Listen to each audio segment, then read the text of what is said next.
are ready whenever Seattle Channel starts recording. We will get started. Good morning, everyone. Thank you for joining the Seattle City Council Select Budget Committee. Today is October 21st, 2020. I'm Teresa Mosqueda, Chair of the Select Budget Committee. The committee will now come to order. It is 9:36 a.m. Will the clerk please call the roll? Sawant. Here. Strauss. Present. Herbold. Here. Juarez. Here. Lewis. Present. Morales. Here. Peterson. Here. Chair Mosqueda. Present. 8 present. Thank you very much. And we want to note for the record that the council president is excused for today. We appreciate her sending in her notification and continue to hope that she feels well. If there's no objection, today's agenda will be adopted. Hearing no objection, today's agenda is adopted. Folks, I want to note as well for the record for our viewing public, we do have a presentation. I want to note that yesterday, Seattle Parks and Recreation related to the central staff memo has been updated online to correct the percentage change. So that is from our clerk's office. Want to make sure that that was available for the viewing public as well. Yesterday's Parks and Rec related central staff memo has been updated, and that is online. Also want to reflect for the record as well, thanks to Patty, they sent out an updated PowerPoint today, deleting one duplicated slide and also adding to the conversation one inadvertently left off Form A from Councilmember Swan, as I understand it. There's no change in the agenda, but wanted to make sure that you had that information, and we will see the change in the presentation as shared with the public as well. Thanks, Patty, for doing that. I want to welcome you all back as well to the fourth and final day of the Select Budget Committee. Today, we are here to identify issues in the proposed budget that has been transmitted to Seattle City Council from the Executive's Office. Today, we are going to focus on Seattle Parks and Recreation. I'm sorry, this is not today's script. One second here. We are going to focus, I'm just looking at my notes. Council Member Herbold, I know much of this starts in your morning this morning, so we're going to start with an overview of public safety, and then we're going to get into the conversation on human services. And then in the afternoon, we have homelessness response and COVID response. Ali Panucci, I see you online there. Is there anything else to add to that? Okay. We also want to make sure that folks know that the deadline for Form Bs, again, is Thursday. Please do turn in your Form Bs in your conversations with central staff. They are happy to work with you through various ideas that you might be thinking about now that we've had a chance to really walk through the various issue IDs. And as we'll see today, a lot of council members had very similar ideas. So maybe there's an opportunity to work with your council colleagues to combine various issues and to put forward Form Bs together. That will streamline our conversation as we work towards honing in on various priorities for the Seattle City Council's proposed budget, which will come out in early November. Okay, thanks so much, everyone. If there's no questions, sorry for the confusion on my summary of the agenda. Why don't we go ahead and go into public comment? Today's public comment, we are happy to offer folks the chance to participate in these public meetings at the beginning of every Select Budget Committee meeting. We also are offering time for a more robust discussion during our longer public hearings. Again, that's October 27th, starting at 5:30 p.m. We will have public comment sign up opportunity that evening starting at 3:30 in the afternoon. Today, we do have a lot of folks signed up, and we are going to endeavor to get through as many people as possible, but we are limiting today's public testimony to 30 minutes. So the first 3 people to speak that are present are Bill Sampson, Castile Hightower, and Kelsey McGrath. I don't see Kelsey present, so we'll go to Barb Finney. Folks, you're going to have 1 minute to testify, and we're going to try and get through as many people as possible. Bill, good morning, and thanks for waiting. We were doing some technical issues on our end. Thanks for hanging in there. Oops, Bill, it looks like you just muted yourself. Hello. Now we can hear you. Can you hear me? Yes. Okay. Good. Hi, good morning. My name is Bill Sampson. I'm a Seattle resident in District 4. Thank you for giving the opportunity for public comment today. I would like to speak briefly on an issue in the solidarity budget. There's an ask to expand the duress defense, which means do not convict a person of a crime if they are trying to meet a basic need or struggling with mental health or drug use at the time of the offense. I think, one part of the role of government is to help as many people as possible meet basic needs.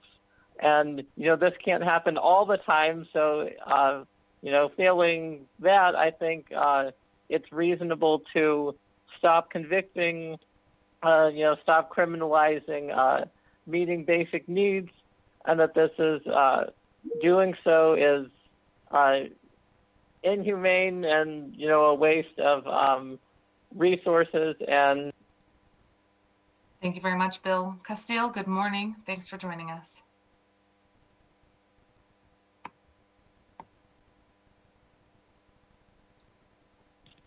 Hi, can you hear me? Yes. Hi, can you hear me? Yes, thanks.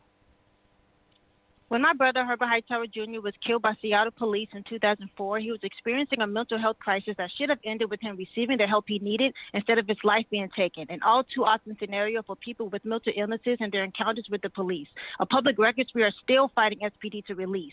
At least 1 in 4 fatal law enforcement encounters involves an individual with a mental illness. I urge you to honor his life and all those killed by Seattle police, including the 8 under Mayor Jenny Durkin's watch, by defunding SPD by 50% and redistributing in the communities that need it, including housing, economic stability, healthcare, and mental health. Make mental health and community wellness a priority over the overinflated budget of SPD, and responding to homelessness and mental illness with the police response that all too often is unnecessarily escalated and overcrowded jails in the middle of a pandemic that disproportionately cage and prosecute Black people who make up just 7% of Seattle's population, but are 27% of the cases prosecuted. Expand the duress defense and the de minimis ordinance and give people a fighting chance to life and liberty. Thank you. I yield my time.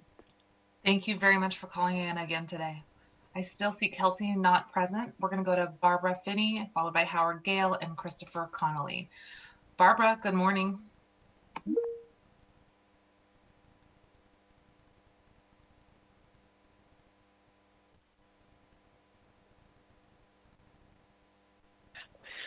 Hello, my name is Barbara Finney. I'm a homeowner in District 5, a union member, delegate to the MLK County Labor Council, Washington State Labor Council, and member of the People's Budget Movement.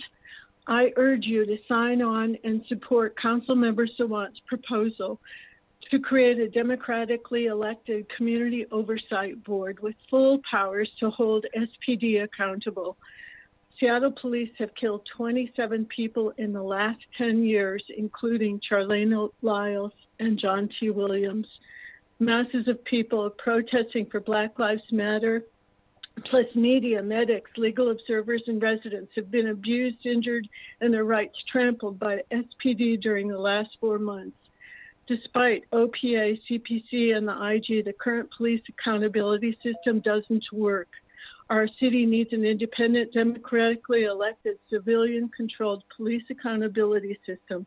Support Councilmember Sawant's proposal to finally create such a system. Thank you. The next person's Howard. Good morning, Howard.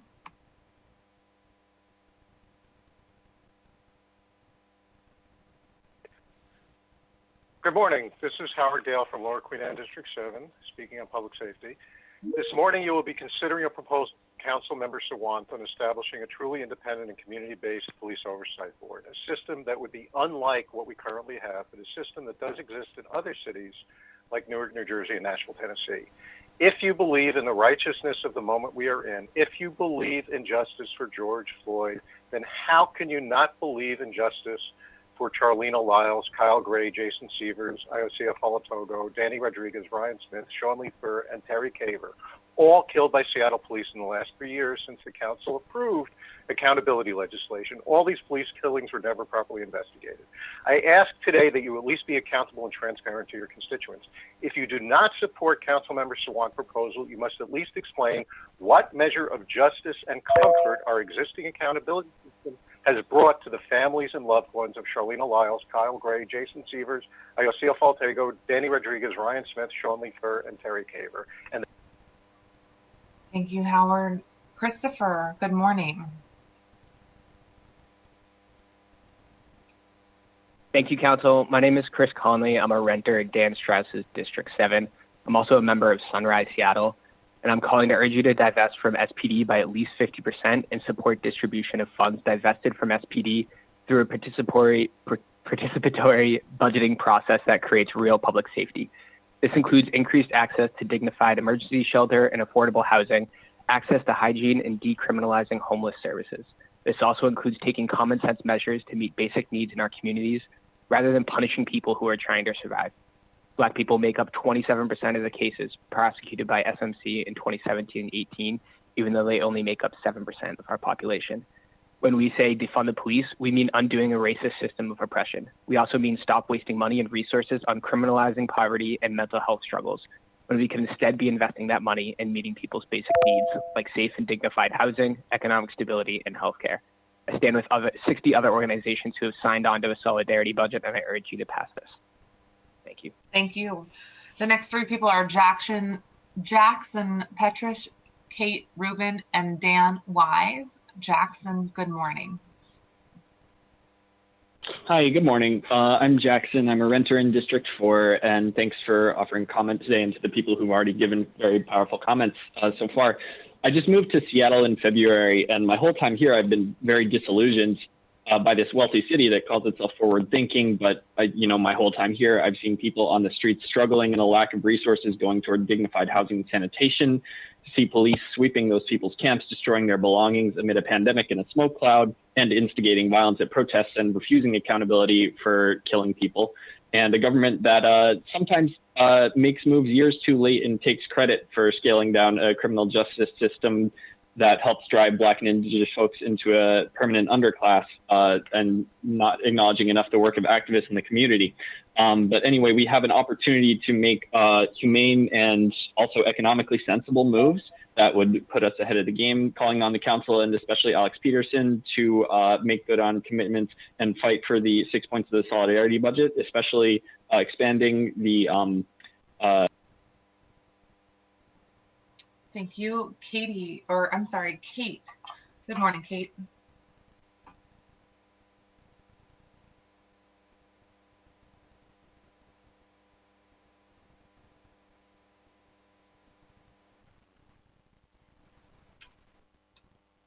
Can you hear me? I can hear you now. Good morning.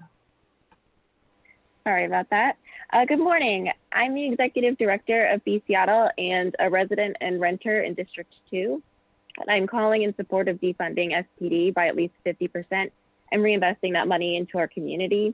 The past couple of months have made it abundantly clear that our taxpayer dollars are being wasted on a department that prioritizes property over people. We've spent millions of taxpayer dollars on encampment sweeps, militarized weapons, and overtime for officers who've been behaving recklessly and violently. We're experiencing a homelessness crisis in the city, with Black and Indigenous folks being disproportionately affected. Investing directly in our community by prioritizing funding of tenant services to keep people in their homes in the middle of a pandemic, tiny house villages, and affordable housing would greatly improve the quality of life for many marginalized members of our community and ultimately reduce crime and segregation here in the city. Thank you. Thank you. And Dan Wise is the next person. Good morning, Dan. Hello, my name is Dan Wise, and I'm the Deputy Director of Catholic Community Services of King County. I'm here today to ask you to allocate $100,000 in your budget to fund the Social Service Provider Academy, an innovative partnership between Seattle Central College and local area providers of housing and homeless services. Providers such as Plymouth Housing, Mary's Place, Chief Seattle, DESC, and CCS. The Social Service Provider Academy is aimed at supporting employees who face systemic barriers to career advancement. The program recruits people with lived experience of poverty and people who identify as BIPOC from frontline positions in human services and provides robust support so that students can go back and complete certificates in human services towards an advanced degree in order to further their career advancement in social services. Thank you for supporting our budget request of $100,000 in advance. Thank you very much for calling in. The next three people are Vendrana Jervok, Jimmy Hightower, and Sonya Stevenson. Good morning, Vedrana. Hi, my name is Adriana Jakovic, and I'm here to speak on budget item 12. And I'd like to thank Councilmember Juarez for supporting our community proposal for 2 behavioral health outreach workers in North Seattle. So I'm a resident of Lake City, and I've been working as a service provider in Lake City for over a year, running a senior center focused on serving underserved older adults. As you're all aware, the pandemic has exacerbated many challenges, including homelessness and behavioral health issues, as well as substance abuse. As a service provider, I've noticed a worsening situation within encampments during the pandemic to the point that it has made our work almost impossible and causing burnout amidst my team. We do not have the capacity to address the many challenges that unhoused folks face. So after an extensive collaborative effort within Lake City, we came up with a proposal to create 2 job positions, outreach specialists who would build trust in the community and trusting relationships with all community members, including folks living in encampments, provide support and assistance. This would be an innovative approach that will aim to improve the lives of all community members, housed and unhoused. We realize. Thank you, Vedrana. If you could send the rest of your comments, that would be appreciated. Sorry, there's time limitations today, and we didn't get to hear that last sentence. Jimmy, good morning. Hi, can you hear me? Yes, thank you. Good. I'm Jimmy Hightower. I'm also addressing agenda item number 12 for the behavioral health outreach workers in North Seattle, and I'm also a resident of District 5. In working with neighbors over the past few months, I've been amazed at their compassion and spirit of collaboration when it comes to supporting folks in crisis, while also realizing the sometimes negative impacts that can be had on housed neighbors and businesses adjacent to encampments. I live across the street from Albert Davis Park and just a few blocks away from Lake City Mini Park, which has been challenging these last several months, as both parks have substantial encampments that have been attracting significant illicit activity and putting already susceptible populations at greater risk. Working with this collaborative group to design and propose the creation of 2 Lake City behavioral health outreach specialists and seeing the support for these positions throughout the community has given me a lot of hope. The funds we are requesting for these 2 positions will offer competitive salaries and benefit packages. We believe that providing a competitive salary and benefit package is critical to attracting well-suited candidates and contribute to. Thank you. Sonya, welcome. Thank you. Good morning. My name is Sonya Stevenson. I'm a homeowner and a small business owner in District 1. I am calling today to ask the City Council Budget Committee to stop investing our tax dollars in the prosecution of drug use, mental health struggles, and houselessness, and instead expand the de minimis ordinance and the duress defense and support the solidarity budget. I first visited Seattle's jail, the King County Correctional Facility, in 1995 when a fellow student at my high school was arrested for defending her life against abuse and violence. In the 25 years since then, I have visited loved ones in many of Washington's prisons, including Monroe, Purdy, Stafford Creek, and Airway Heights. I have seen firsthand that prisons and jails do not create safety, do not heal communities, or offer the solutions to the problems these institutions claim to address and resolve. We have to stop convicting people for trying basic needs. Because 90% of Seattle municipal court cases qualify for public defenders, Seattle is spending millions of dollars each year prosecuting poor people. And we know that. Thank you so much, Sonya. If you could send in your remaining comments, that'd be great too. The next 3 are Tammy VanEater, Anitra Freeman, and Josie Harvey. Tammy, good morning.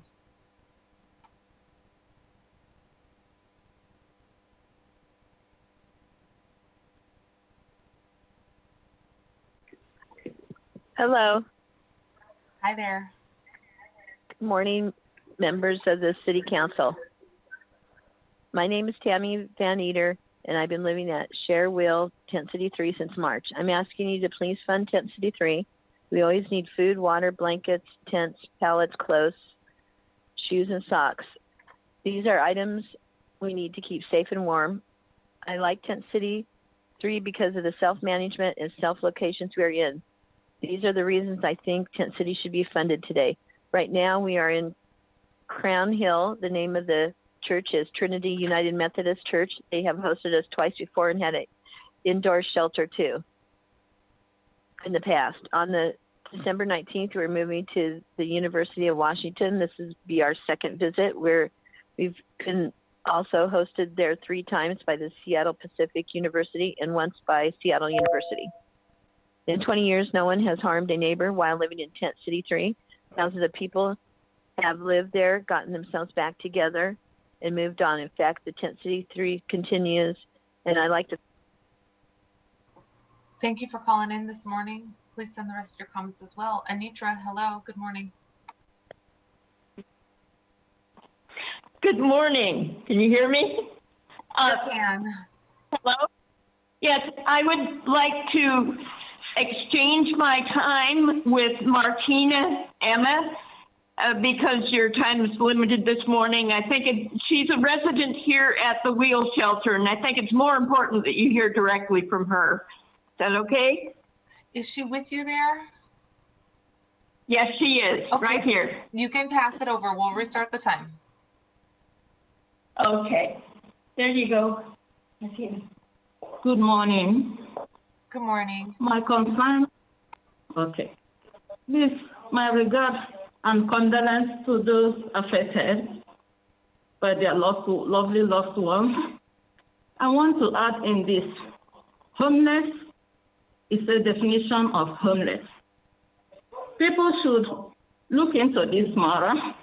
There are a lot of them, no matter how fast Seattle or Washington State is moving, we need a lot of facilities, buildings to accommodate homeless people, to reduce them being homeless, and they have a bathroom. Here I am, there's no bathroom. This building needs to come down and build fresh again so that people can accommodate like as other buildings.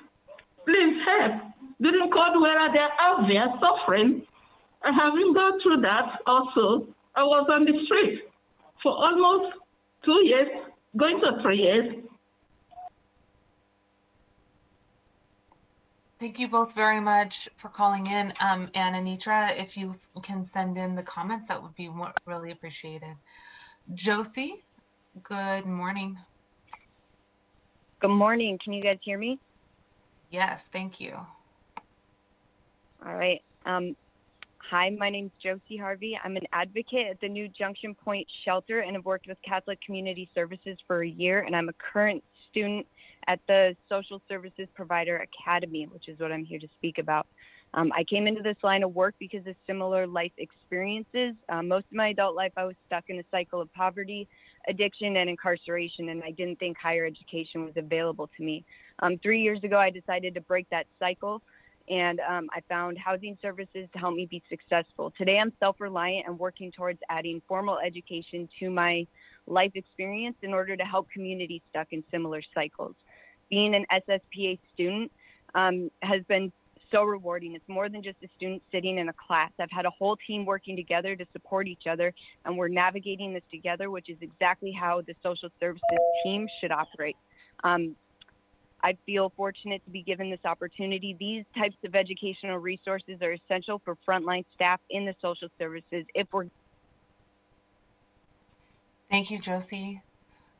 Clara Laser, followed by Jenny Price and Anitra Sanders. Folks, we usually stop public comment at 10 a.m., but because we were 10 minutes late this morning, we're going to go for another 10 minutes to fulfill our 30-minute slot. Okay, I'm not seeing any objections to that. Clara, good morning. Hi, my name is Clara Laser. I'm a renter and a lifelong resident of the 4th District, and I am a member of Sunrise Movement Seattle. I'm calling to urge the council to support true community safety by divesting from the SPD by at least 50%. In addition, I urge the council to expand the duress event so that a person is not convicted of a crime if they are trying to meet basic needs or struggling with mental illness or drug use at the time of the offense. In 2017 alone, Seattle caged people for 63,000 nights in jail cells. During the current pandemic, a night in a jail cell could very well mean a death sentence. We are watching how you choose to act or not act now, and as long as you refuse to dismantle the system of white supremacy and state violence that is killing our community members, you are complicit in their death. Thank you, and I yield my time. Thank you very much. Jenny, good morning. Good morning. Hi, my name is Jenny Price, and I'm a renter in District 4. I'm calling in today to ask the council to amend Mayor Durkin's proposed budget to reflect the demands of the solidarity budget. So I urge you to divest from the Seattle Police Department by at least 50% and support the distribution of those funds divested from SPD through a participatory budgeting process that creates real, true public safety, meaning we stop wasting money and resources on criminalizing poverty and mental health struggles, and instead we invest that money in meeting people's basic needs like safe housing, economic stability, and healthcare. I urge you to expand the duress defense and expand the de minimis ordinance. Thank you for your time, and I yield my time. Thank you for calling in. Tristan Sanders, good morning. Hello. Hi there. Good morning. I am Adriana Sanders. I am here to address the importance of programs like the Social Service Provider Academy. I'm currently a case manager at REACH for the medical rescue team. Let me just first say I never thought I'd be able to take college courses, especially in the field that I genuinely love, but here I am getting the education that I need to advance professionally through the Social Service Provider Academy. I initially came to Seattle as a homeless single mother, just looking for stability and safety. I was connected to CCS as a client only. I was able to get transitional housing, obtain my high school diploma, and other support through the organization and employment as well. There was always opportunity for me enrolling in trainings that would support me in the field that has allowed me to learn and grow.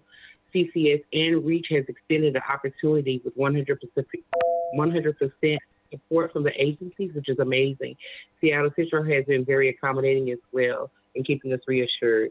I love the fact that I can apply this opportunity.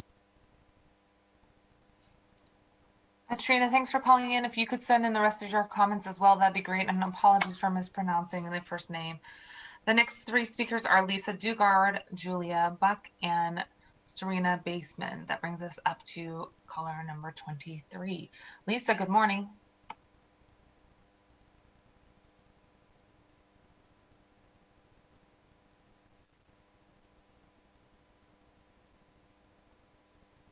Hello. Hi there. Hello, can you hear me? Yes, thanks. Sorry. Good morning, council members. I'd like to thank you for your leadership over the years in making efforts to shift the paradigm away from punishment and criminalization and toward a public health model for responding to real behavior issues that arise from behavioral health conditions and extreme poverty. As you know, the LEAD program, now named Let Everyone Advance with Dignity, was born almost a decade ago out of an effort to create an alternative response to those kinds of problems. And wherever it's been used, staffed by people with lived experience of the conditions that we're trying to create alternatives for, and in a low barrier, no barrier model, it has been widely received, well received, widely popular, but it's never been used at scale. There was a resolution last year to move towards scale, and I asked that be. Shoot, sorry we missed you on that last comment. And just for the IT folks, if we could double check that the chime is still working. Lisa, do send in the rest of your comments, please. Julia, good morning. Julia Buck, followed by Chris Hatch and Valerie Schloret. And then just want to note that Serena Bosterman and Chris Miles Miller, we have you listed, but it shows you're not present. Do we have Julia with us?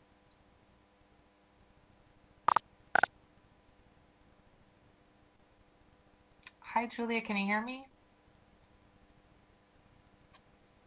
I thought I heard the chime for *6. One more second.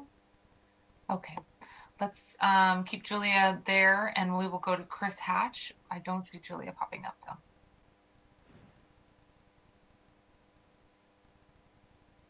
Hi, my name is Chris Hatch. I'm a renter in District District 3 and member of the AFL-CIO. I am calling to join the chorus of people saying to divest from SPD by at least 50%, stop criminalizing homelessness, poverty, mental illness, and substance abuse struggles, expand the duress defense and the de minimis ordinance, considering 90% of cases qualify for a public defender, and we're spending millions on our racist policing system that polices the poor,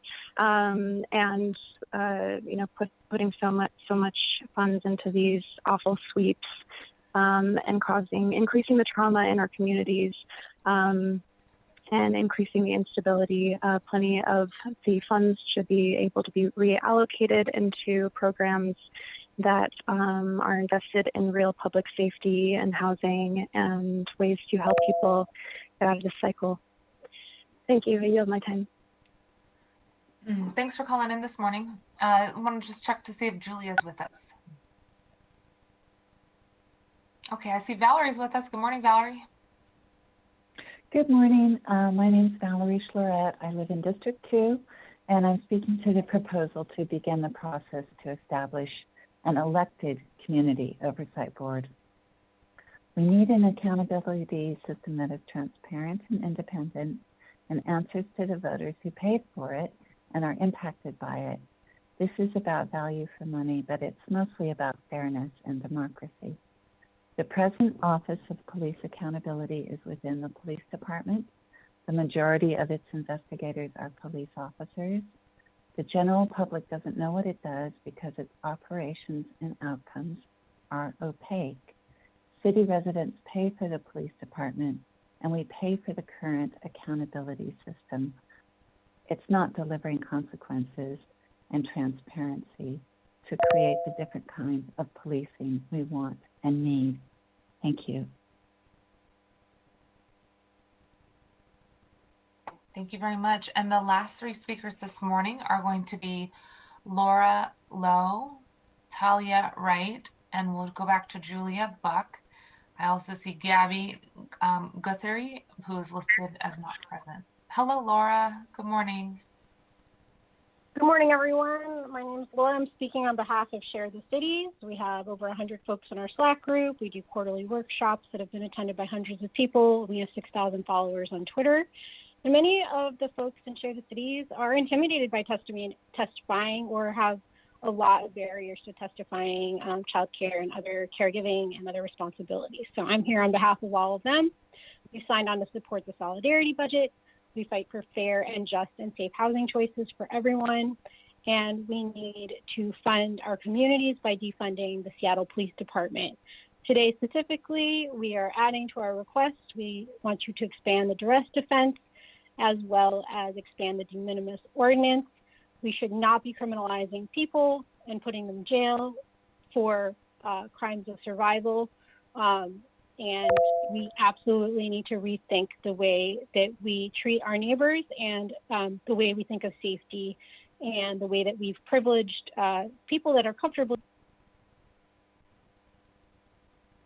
Thank you, Laura, for being here on behalf of so many. Talia Wright, followed by Julia Buck and Serena Bosterman. Good morning, Talia. Hi there. Hi, my name is Talia Wright, and I'm a resident of District 2. I stand with the 60-plus organizations who have signed on to the solidarity budget, and I'd like to ask respectfully the City Council to divest from SPD by 50%. Please stop wasting money and resources. Please stop prosecuting people who are living in poverty and experiencing mental health struggles and drug use. Expand the duress defense. Expand the de minimis ordinance. And, you know, none of us should be taking pride in this city with so many people living in inhumane conditions during a pandemic. We need to get it together, and I appreciate everybody's solidarity and rethinking how we do things. I yield my time. Thank you so much. And the last two people today are Julia Buck and Serena Bosterman. I apologize to folks who were not able to hear from this morning. Again, reminder that we will have public comment at the beginning of every meeting moving forward for 30 minutes and a larger public hearing on the 27th at 5:30 p.m. Sign up for that starts at 3:30. We got through 30 people out of 50 this morning. Julia, if you can hear me, please go ahead. Okay, I'm not seeing Julia pop up. We will go to our last speaker, who is Serena Bosterman.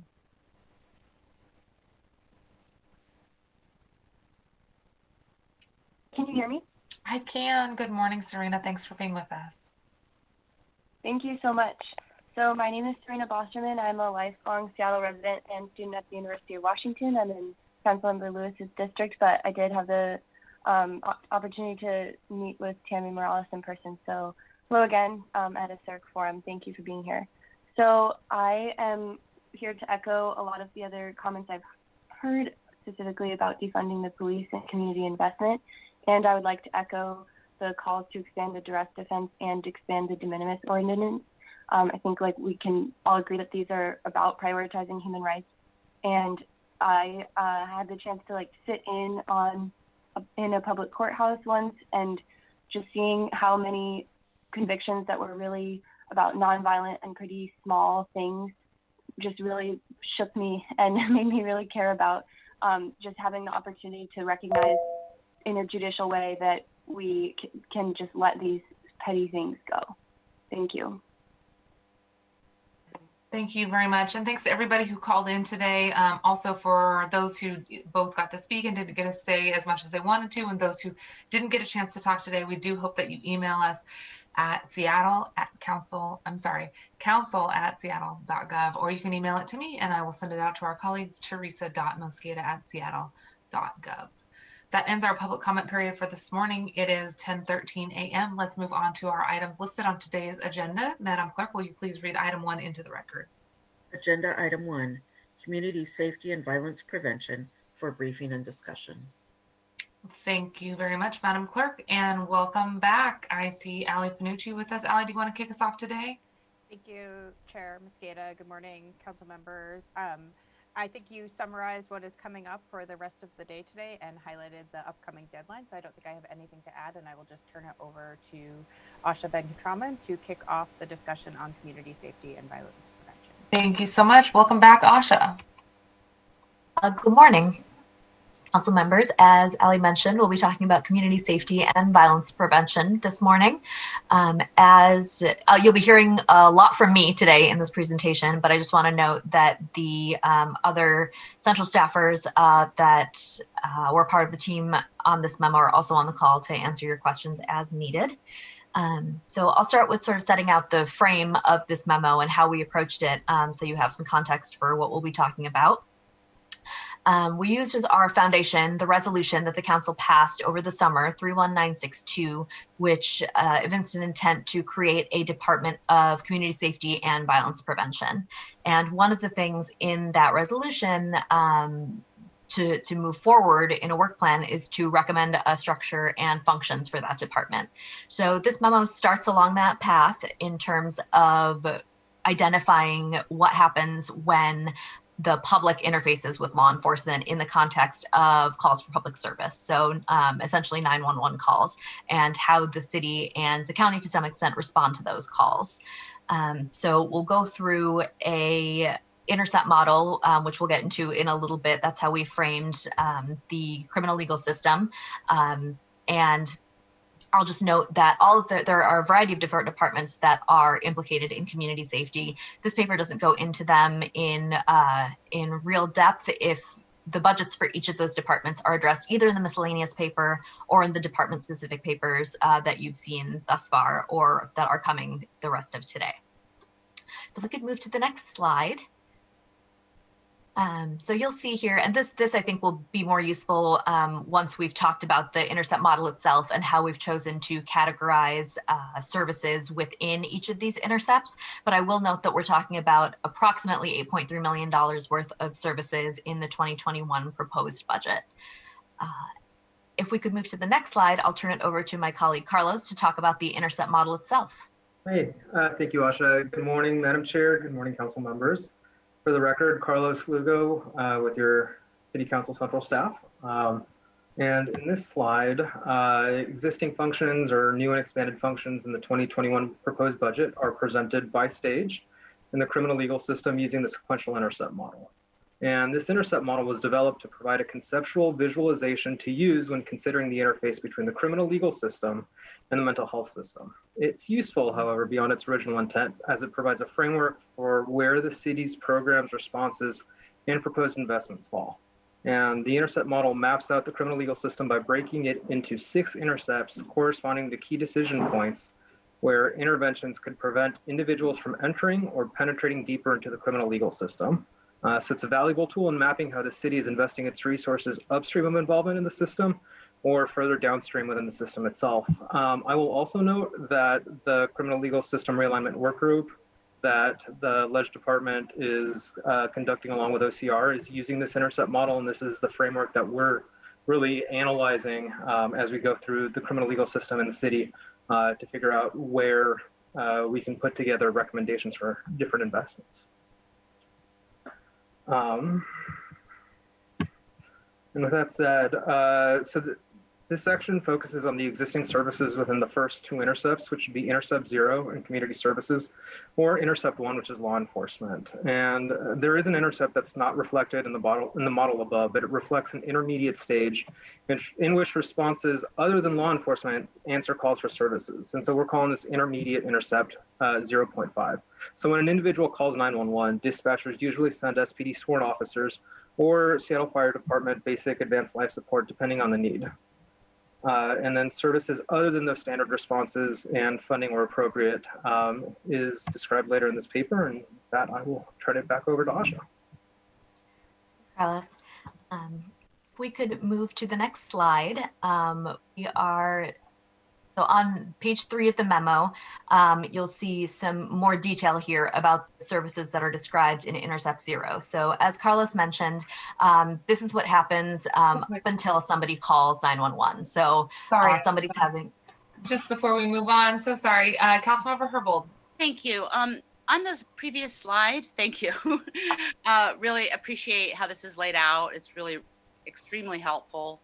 I'm wondering how a program like LEAD falls into this this kind of visual depiction of a intercept model. I believe the point at which LEAD is interacting with a potential client / potential offender would be before a model like Choose 180, but I'm just curious as to why we don't have it represented here, given where the LEAD program interacts with potential offenders. So I can answer that question. Thank you, Councilmember Herbold. The LEAD program generally would be looked at as an Intercept One program. Since it is law enforcement, and generally traditional LEAD would provide an alternative to arrest. However, as LEAD moves beyond involvement with police officers, we could say that it's moving further into Intercept Zero, which is community services, and interaction before that traditional point of arrest or point of intercept with law enforcement. Right. And just as a clarification, they still will actively take referrals from law enforcement. They don't have any intention of ending that practice. They just don't want that to be a requirement of serving clients. So it would be kind of in between 1 and 2 on this model. Thank you. Thank you, Councilmember Herbold. Great question. And I thought I saw a reference to LEAD somewhere, but perhaps it's coming up later in the memo. Appreciate it. Good reminder for where it fits and how it is continuing to evolve and meet our community's needs. Okay, Asha, slide 3, please. So here we at Intercept Zero. Again, I'm on page 3 of the memo, which has a little more detail about each of these services. But what we've tried to do is lay out sort of the landscape of what we're looking at in terms of what happens before we get to the point somebody has an incident and needs to call 911. So we're looking at everything from prevention, so things like crime prevention coordinators within the precincts. They help to help people with how to go about preventing crime when it comes to individuals or businesses. Things like community service officers who are helping to improve relationships between police and communities, critical incident responders, community crime prevention, so place-based strategies. And then these last two, you'll see the nurse call line and on-site nurses. So these were added to the budget, I think, in previous years. A nurse call line example, for example, from homeless service agencies, so that instead of calling 911, you're able to call a nurse to get medical advice, or on-site nurses that are part of the emergency shelters. So everything that leads up to the point which somebody could hopefully not have to call 911, but can call or access other resources. And then if I had a question about that one on the nurse call line. So this is an internal number for service providers. It's not a number for the general public. Yes, that is true. This is Amy Gore. Apologies, council member. Yes, that is true. Okay. Great, because I think that this goes to another Form A that we'll see in a bit, and I sort of teed up as well interest in that as well, having 911 be able to have a nurse line internal or a consulting nurse on site so that those calls can be handled. But it sounds like this is something similar, but just for service providers. Yes, it is for service providers. Thanks, Amy. So if there are no further questions, we can move to the next slide here on Intercept 0.5.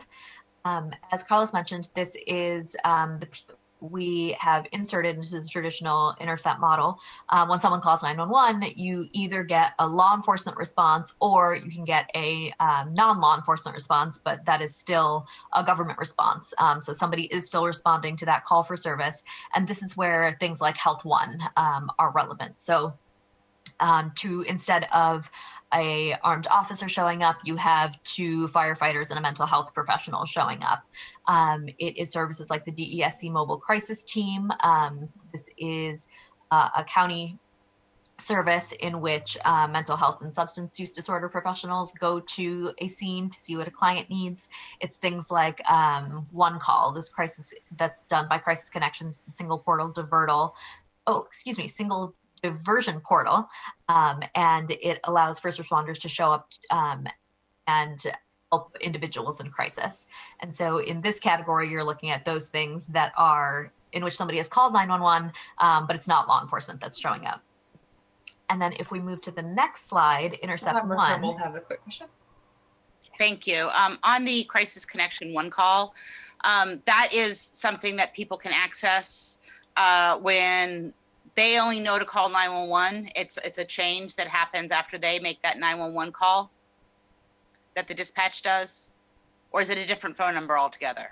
I thought 411 was a different, like, you didn't put them through 911. You have to be one of those people who knows that 411 is a thing. My understanding is that it is staffed by the same organization, but that One Call is specifically for first responders to avoid unnecessary institutional response, and that they direct any individuals in crisis to Crisis Connections, and then Crisis Connections can hand them off to a wide variety of providers. That's super helpful. And have we asked the question of what percentage of 911 calls are able to be diverted from these 3 Intercept 0.5 non-law enforcement options here?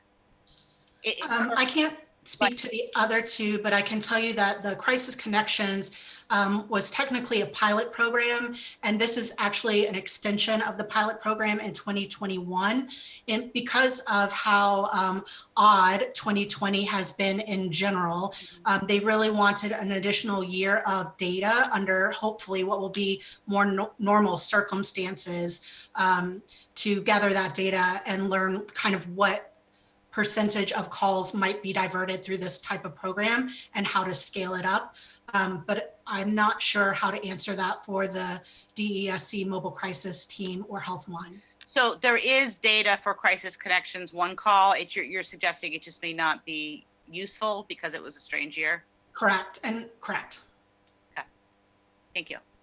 I'd be interested in that data as well for the other two, and also seeing how it has reduced the number of calls that our firefighters have had to respond to. I believe that even though the Health One project is still technically in its kind of pilot phase or infant phase, we still have data showing the reduced numbers of calls where ladders have had to be sent out or other firefighter personnel. So do you have that information, Greg? I see you came off mute there. Well, we thank you, Greg Doss, Council Central staff. We had a call with the fire department, and I think one thing to note with Health One, as you bring up Councilmember Mosqueda, is that the calls that it responds to have already been screened by call responders, and they fall into the medical category. And so, just for the viewing public, when somebody calls 911, the call answerer first screens the call to figure out if it's a medical call or if it's a public safety call. And if it's a medical call, then they dispatch it through to the fire 911 answerers, and they take it from there. And so it's not until the call goes to the fire department for medical purposes that Health One might be dispatched. So I think, as you point out, really what you're doing with Health One is relieving dispatches that otherwise would go to engine companies and paramedics. I think that the policy question for the council is, are there situations where Health One could be dispatched to calls that have traditionally been handled by police? For instance, right now, all mental health calls are sent to the police officers and not to Health One. There are certain kinds of wellness checks that will only go to police once they've been screened as solely medical. Then a wellness check can go to fire. And so I think that part of the question here is not just what are they doing now and what kind of data is there, but more how could things change so that Health One could go out on calls that right now are being responded to only by police. Is there a way, for instance, that dispatchers could screen a call so that maybe it's not medical and they don't need to send it to fire, but maybe there's no public safety issues that would need a cop and they could send Health One? I think that's the kind of that's why we have the team has this before you today is so that we can raise these issues and talk about how things might change. Very much appreciated. I see a few hands, and just before I do that, a quick PSA. As the Health One team told me when we did the ride along, when you call 911, if it is a medical issue, it does get triaged, and hopefully it will get to them if they have the capacity, as Greg just said. So if you're in community and you see someone who is having a public health related issue, you can call 911. You can say this is a medical related issue, and that helps them triage. In case you have any concerns about calling 911, just note for those medical related issues, that's the first thing that you can say that helps triage it to the public health first responder teams. Is that appropriate? Is that an appropriate summary, Greg? No, that's exactly right.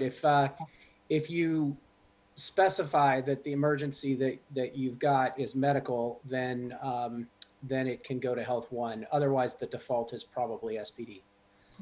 Please note that in case you are seeing anybody in duress and duress yourself. And as we've all been trained, call 911 if there's an emergency. You can still call 911. Please do indicate if it's a medical related emergency. That helps to triage. I did not know that that's the process on the back end until we make other changes. We want to make sure that folks know that information as well. Councilmember Morales, please go ahead. Thank you. I have, I think, a couple of related questions. The first is that if we go to the first slide that shows the chart that you created. Do we have, thank you, this is helpful, to see what the different intercepts are and what the kind of categories are in there? Do we have an additional layer on this of how much we are in fact investing in each of these different intercepts? Because I think that's the question that we also need to be answering here is, you know, as the memo, further on the memo, particularly as we talk about the RSJI question, which I really want to thank central staff for that section of the memo in particular. I think it's a very important element we need to focus on.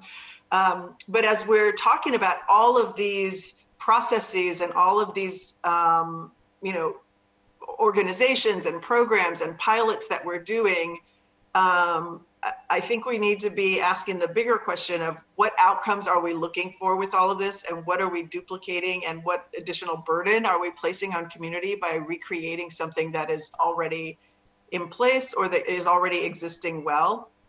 And so, you know, for me, the slide about this intercept 0.5 is how, you know, if we invest further upstream, if we invest in the outreach workers for homelessness, the kind of programming that we're trying to get, you know, the funding that we're trying to get out the door for this year, for example, what impact will that have on Health One, on, you know, DESC? Will be able to reduce the burden on the fire department of responding to calls about homelessness so they can get back to fighting fires?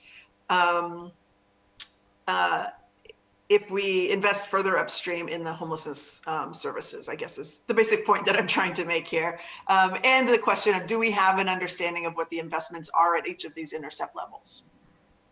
Yeah, I think I'd say that the idea, the framing here is that the more we're investing upstream, the more we are diverting away from even touches with the criminal legal system. And so that's in part why we use this intercept model, is because it is intercepts in which people can exit from the criminal legal system. And so to your point, when we get to the first issue ID here, the question really is around what to invest in order to downstream decrease the involvement of people in the system. And the fewer people are involved in the system, the fewer resources then we'll need governmentally to address the system as part of the governmental institution. And this a little bit also goes back to why we framed the paper this way, is because for these remaining intercepts, for things like the courts, for the jails, I think it's a little easier to figure out what the spending is there, because you have, for the courts, for example, you have the Seattle Municipal Courts budget that takes care of an entire intercept. When we're looking at prosecutions, we're looking at for example, the criminal division of the city attorney's office. When we're looking at these earlier intercepts and looking more in terms of community services, it's a little more amorphous, which is why we decided to look at this range of services rather than zooming in on the later intercepts, using the assumption that if we do invest more upstream, then we are freeing up both the providers in the system that don't necessarily need to be using their resources to respond to 911 calls. They can, you know, as you said, go fight fires instead of responding to these calls if a crisis line, for example, could take care of that medical issue.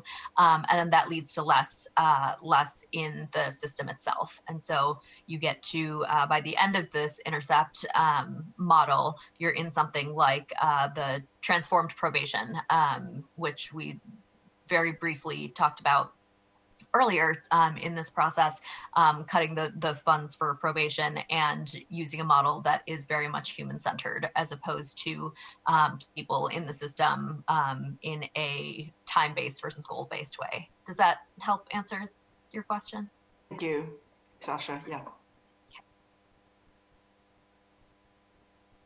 If there weren't any other questions, we can move into the slide on Intercept 1. which is the law enforcement response to 911 calls. So we here are looking at, so normally a police officer is going to respond to these calls. And what we've broken out here in Intercept 1 is not just the regular response of police officers without any additional training, but specifically you have the crisis response unit, for example, in SPD. So officers who are showing up along with a professional for somebody in crisis. We're talking about crisis intervention trained officers. So all SWORM members are required to go through crisis intervention training, but you also have the officers that do additionally about crisis intervention.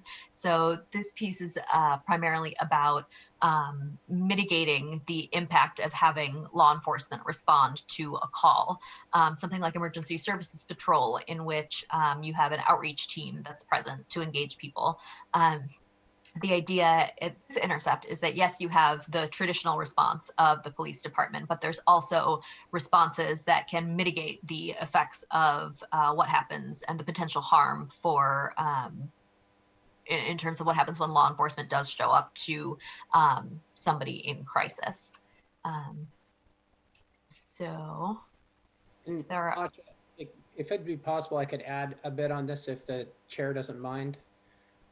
So the thing I would add on the crisis response, just your description was perfect, but to note that currently right now there are 5 crisis response units in the city. So that's 5 officers that are paired with 5 mental health providers.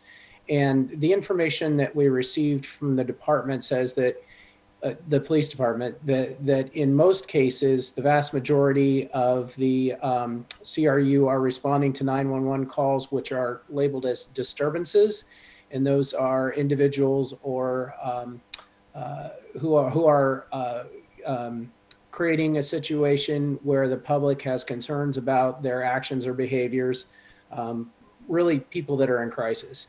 And so when the CRU responds to those type of calls, the primary role of the officer is just to ensure scene safety, but it's the mental health provider that engages with the person initially. And so that's important because it is a very different way of responding to those disturbance calls that we've been talking about.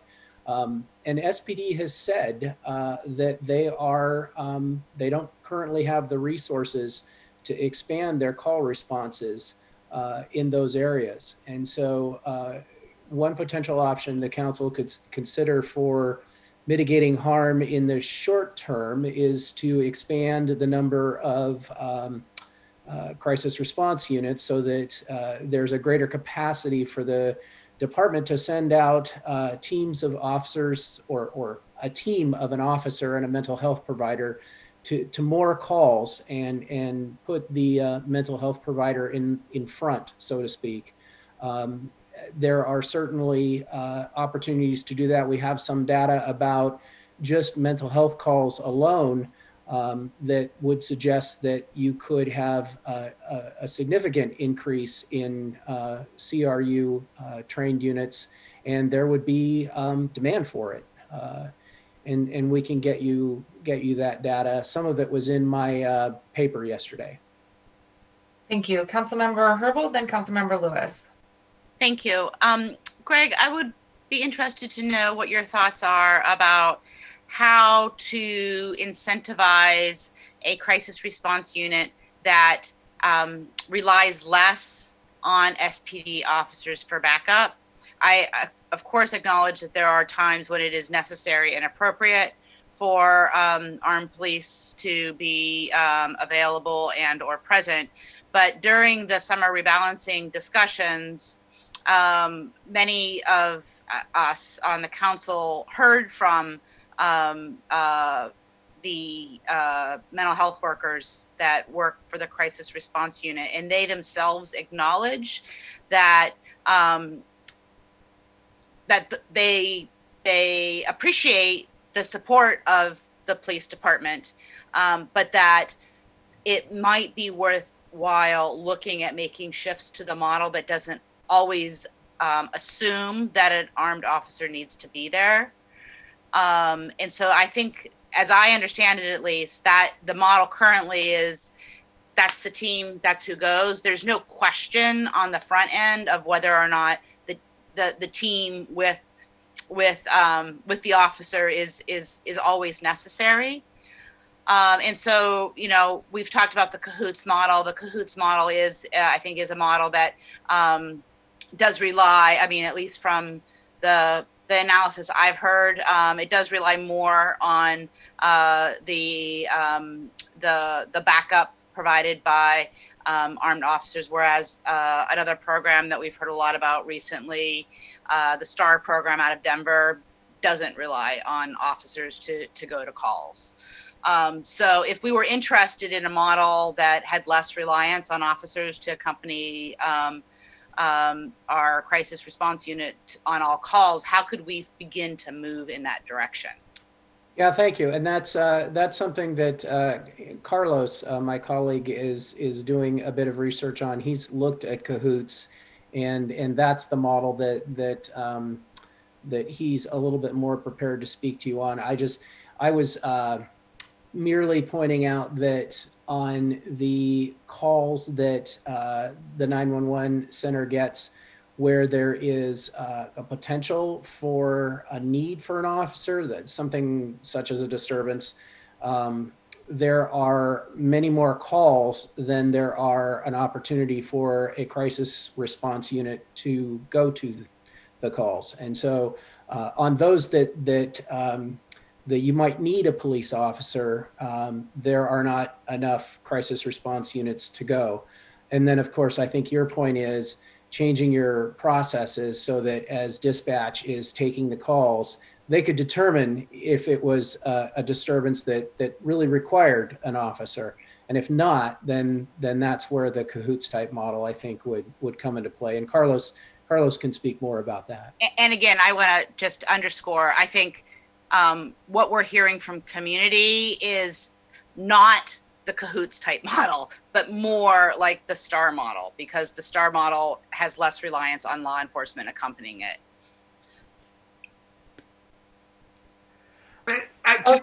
Yeah, go ahead, Councilmember Lewis, if it dovetails into this, and then Carlos can maybe address both of them. My understanding, and maybe Carlos can correct, cahoots does not have law enforcement accompanying them. The STAR program is essentially a carbon copy of the cahoots model in Denver. From my conversations with the cahoots people and with the STAR people, and the town hall I had in July, the STAR people were pretty emphatic that their model is taken directly from cahoots. My understanding is the community concern from talking to folks at DCRIM and King County Equity Now about cahoots is that Eugene has a dispatch that is sworn. And so that's an issue. So like the Eugene Police Department, 911 dispatchers are uniformed officers. That's an issue we don't have here since our dispatchers are civilian, and we are going to move them away from sworn oversight and supervision to be a fully civilian model. The statistics that I've seen from cahoots, and maybe Carlos could jump into this, is cahoots workers, like STAR workers in Denver, have the ability to call police for backup if they feel it is warranted. But with the data they've provided in 2019, they only elected to do that 150 times out of 24,000 calls. So that they very, very rarely do it. That's super helpful. Thank you. Yeah, but it is an issue that Eugene has a model where sworn officers are sort of the gatekeepers to what gets sent where. But that is something we don't have quite as big of an issue here, since we have a civilian dispatcher force that will be removed from sworn command and control. But I'll let Carlos jump in on that too. Thank you, Councilmember Lewis. Actually, I don't know that I could have provided a better answer than what you gave. Councilmember Lewis, did you have more as well? Oh yeah, sorry. Okay, I do have some. I do also have some questions about CIT, but I can move on to that now if that would be good, Madam Chair. That would be Great. But before you do, I have some items on CIT too, so I'll use those as a follow-up to whatever you're about to say. I just want to put a plug in one more time. I think that this entire council has been tremendously supportive of Health One, and Councilmember Lewis and others who've been in conversations with them over the years, please feel free to chime in. My understanding as well, though, from talking to the folks at Health One is they really felt like this was our Seattle homegrown Cahoots style model, and that it was a model that was in the similar vein of Cahoots, but was really more representative of what the size of the city of Seattle needed. And so while there might be other models out there that work for various size cities that are relatively smaller, that we can consider the Health One model here very similar, if not Seattle's own version of Cahoots. And I think it would be helpful to hear both central staff and any other council members take on that as well. But I wanted to bring that back and to daylight that conversation, because if that's true and other folks feel that way, then I think it's really a matter of saying, great, where are some of the changes that we can make to get more support for Health One and to make sure that there's less interaction with those sworn officers, ensuring that people feel safe and have the safety that they need. But just wanted to offer that and see if that was also your take. Health One being our Seattle homegrown, scalable Cahoot style model. What are your thoughts about that? I'll take a quick stab at it and then turn it over to Carlos, who's done a little bit more on Cahoots. I think the challenge with that approach is that I think that Cahoots also they respond to calls with people that are in mental health crisis. And so the challenge with that particular approach is that right now, those folks who are in mental health crisis only receive SPD response.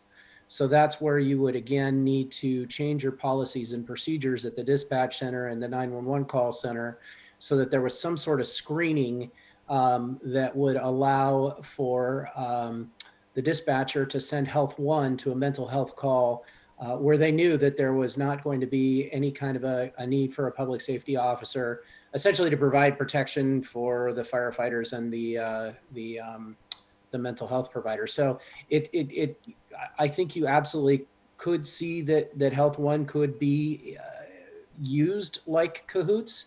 It's just a matter of revising some of the way that Seattle handles its dispatching. Carlos, anything to add on that? Yeah, I do have something. Thank you, Greg. In addition to what you said, which it's spot on, the other difference that I've seen researching both Health One and the Cahoots model is that the Cahoots model, because it is a nonprofit and it's not using fire department personnel, for instance, they have a lot of folks that were former clients of the Cahoots model that are now shifting to working in it. So one of the things that Cahoots would say is that it's also a form of community support in making sure that community is more involved in the treatment and really building on that community knowledge from the folks that have gone through the system. Whereas with Health One, because it is institutionalized and it has the fire department model, that's one of the components that I would point out to be different. And Councilmember Mosqueda, if I can actually jump in and role play as central staff a little and build on what Greg and Carlos have said on this too. Because I asked this exact question to Health One, so I could report back on my anecdotal, from them being like, how do you compare yourselves to Cahoots or whatever? One of the responses they gave was, it's their understanding, and this is something I want to flag for central staff too, to maybe look into, but they thought one of the biggest differences from their perspective is that Health One actually has more back-end work than the Cahoots model does, that Health One has a more integrated, like that half of their job is going out in the field to do the first response. And then the other half is they actually do ongoing casework. They were not aware of whether Cahoots or the Star pilot in Denver has such a robust back-end casework system. So like in some ways, Health One could kind of be described in that capacity as like a Cahoots plus, because it's the first response plus the casework. I'd want to look into that a little bit more, because my understanding is, at least in Eugene, Cahoots is based out of the Whitebird Clinic, which is sort of like a DESC. So I would imagine that there would be some kind of follow-up casework that would be part of that. But that'd be something to look into if that is a real difference. And then obviously the differences Carlos laid out in terms of who is doing it. There is no government integrated component to Cahoots. It is all provider based. And so is STAR in Denver. It would be the equivalent of like if DESC had a first response team that was integrated into 911 dispatch. And there's advantages and disadvantages to that as from what I can tell from talking to people in this field. Very helpful. Thank you, Councilmember Lewis. And you also still have the floor for the next issue on crisis intervention as well.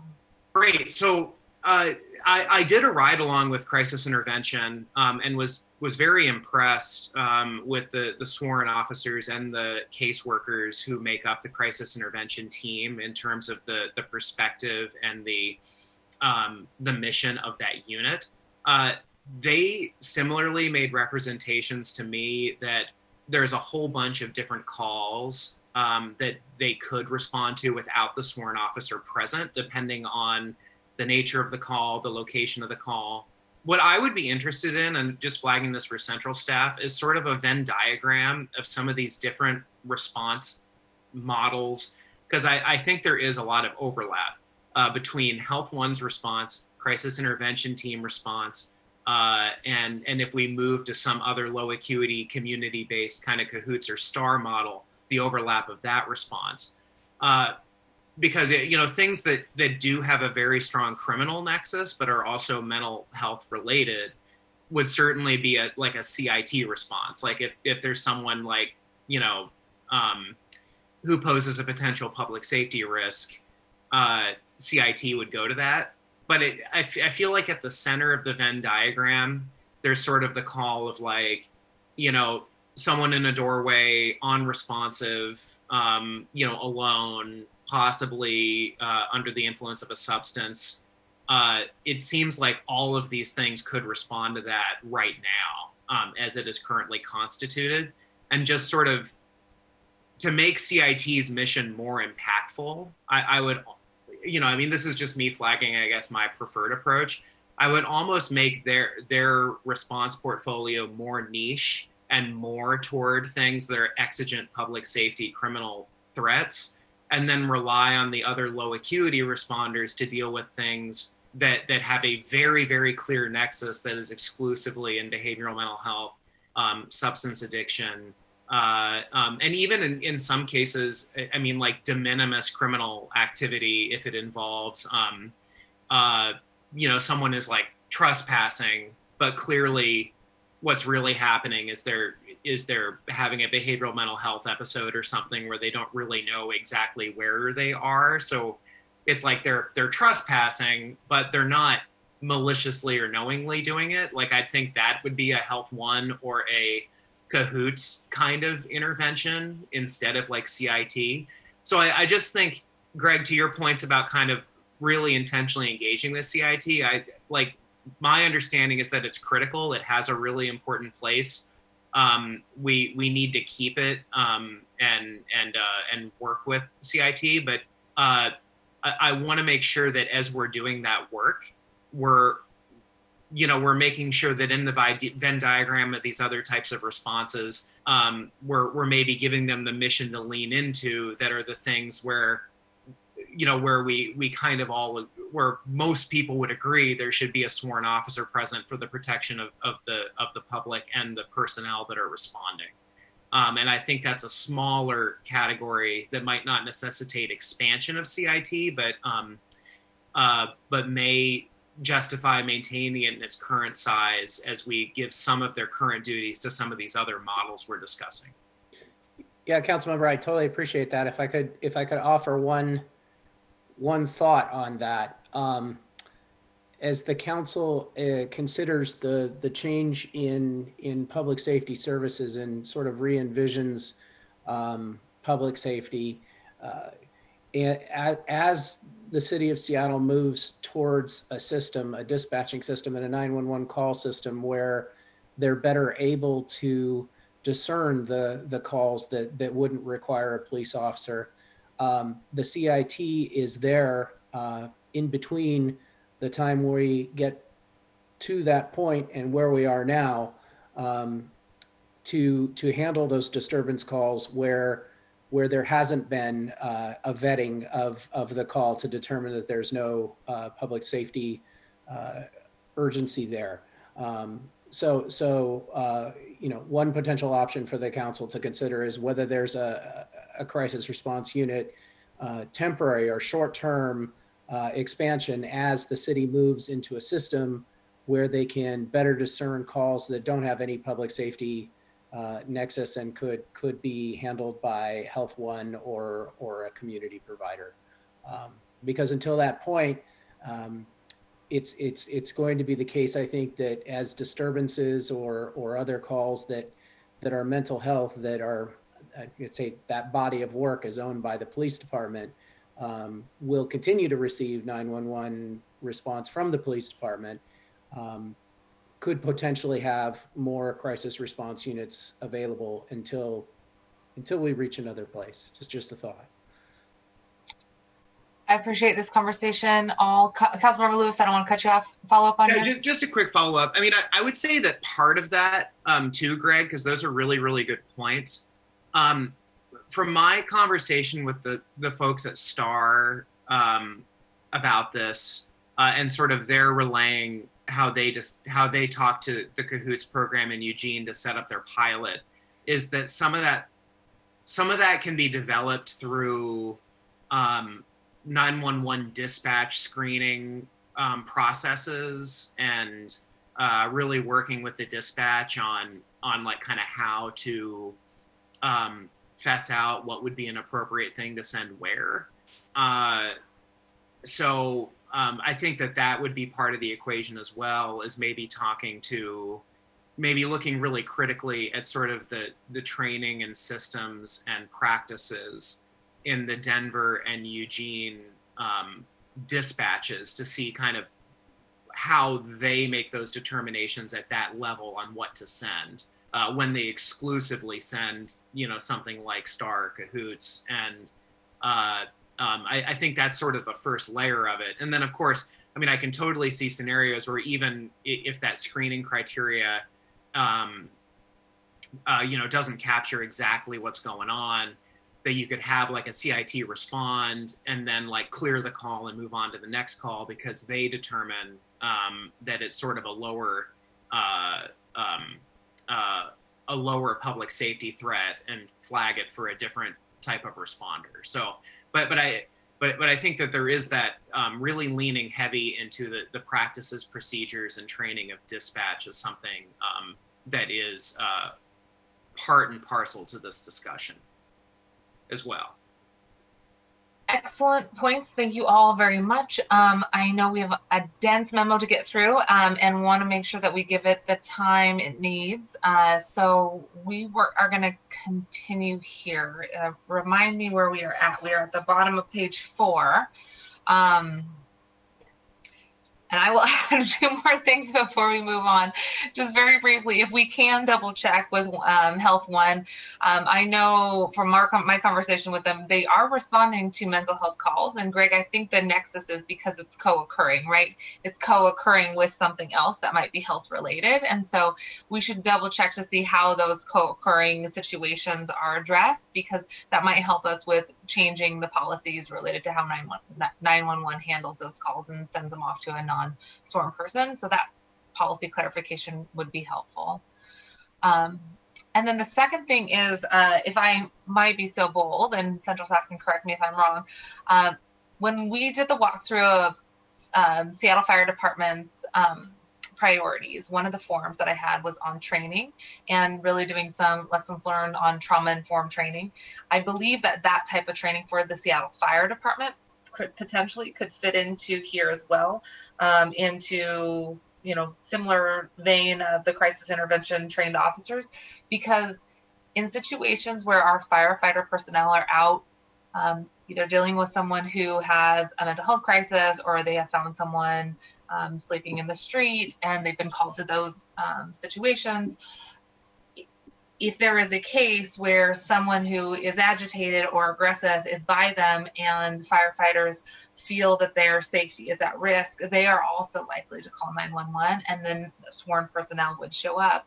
One of the things that both the firefighters and folks within Health One mentioned to me was that the way in which they had been trained to sort of de-escalate the situation and really get to know the individuals that they're working with and create that relationship, it's helped them to feel like they need to call SPD less frequently because they have more skills to sort of handle the situation. They are often in very, really, tense situations where one firefighter is watching out for the other team because they're concerned about the dynamics around them. But having additional training on how to help de-escalate those situations can also reduce the incidents and where SPD is called for something that is truly a health-related issue.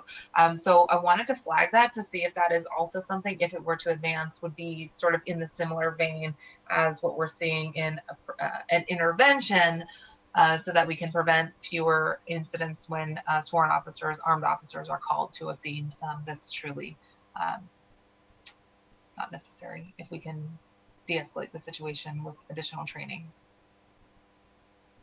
Thoughts on that? Okay, I'll put it out there for my own thought. Councilmember Herbold, did you have anything on that? Okay, I'd love to follow up with you all to see if that does make sense and if it is part of the interventions at some point then. Yeah, and we can definitely dig into that and get back to you. Okay, if there are no other questions, we can move to the next slide, which talks about changes in the 2021 proposed budget more broadly.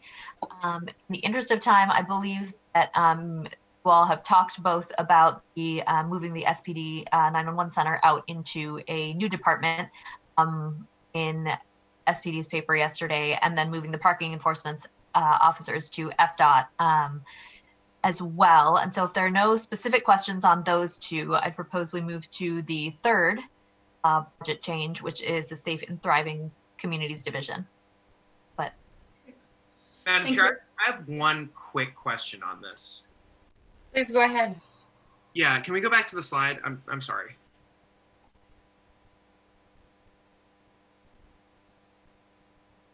No, not that slide. Sorry, the one about traffic enforcement or parking enforcement. Yeah. Oh, it should be, yes. Yeah, there we go. Excellent. Oh, okay, we're there.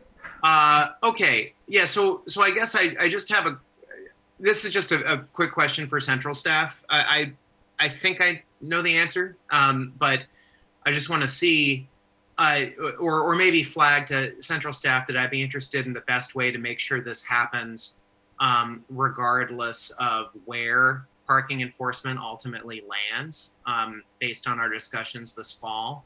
But just making sure that that wherever they go, an attendant sort of policy understanding goes with them, to expand their duties consistent with what they itemized in their letter to us earlier this month or last month, indicating additional things that they could take on. I don't think it matters what department they're in to have the authority to do those things. I think as long as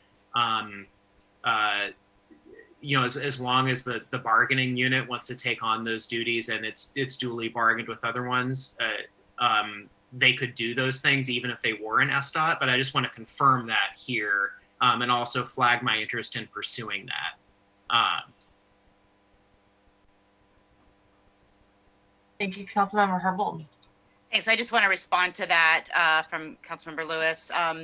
The legislation, the budget legislation that we discussed yesterday related to the PEOs moving to SDOT, we have discussed with central staff our interest in amending that budget legislation to address just those issues, giving PEOs the authority to do work like automated traffic enforcement, camera, red light and speed camera enforcement duties. There's the list of things, and we're looking to, again, to amend that legislation to include those things, even understanding that the shift of some of those responsibilities from SPD to PEOs might require some bargaining. Councilmember, if I might also respond to that, that I think is the case in certain instances where, as the council has discussed, for instance, when a traffic light is out or there's event duties where a traffic light is being attended to by a police officer rather than a PEO, and that may be a case where that can be bargained, or PEOs may just have the ability to do that under state law, as you're aware. State law does require, I believe, a police officer to issue the citations on automated enforcement. So that's absolutely something that could be pursued, but I believe a change to state law would be required. We checked with the law department on that, and they seem to think that even though state law does specifically call out a law enforcement officer doing sort of the back end writing of the ticket, they seem to suggest, and I'll send you the email from the law department, that there's a I forget what it's called. I think it's a law enforcement certification process that we could do for that particular function, even though there is this language in the RCW.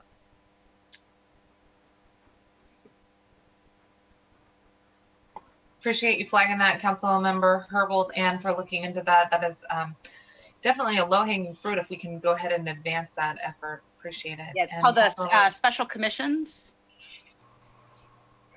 Do you want to say that again? It's an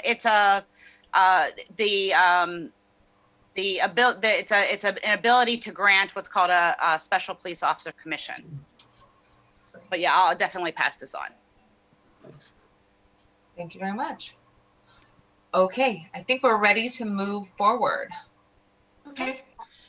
Council members, this is Amy Guar again from Council Central staff. The third change in the proposed budget to discuss today is the consolidation of safety programs at HSD into a new division of HSD called Safe and Thriving Communities.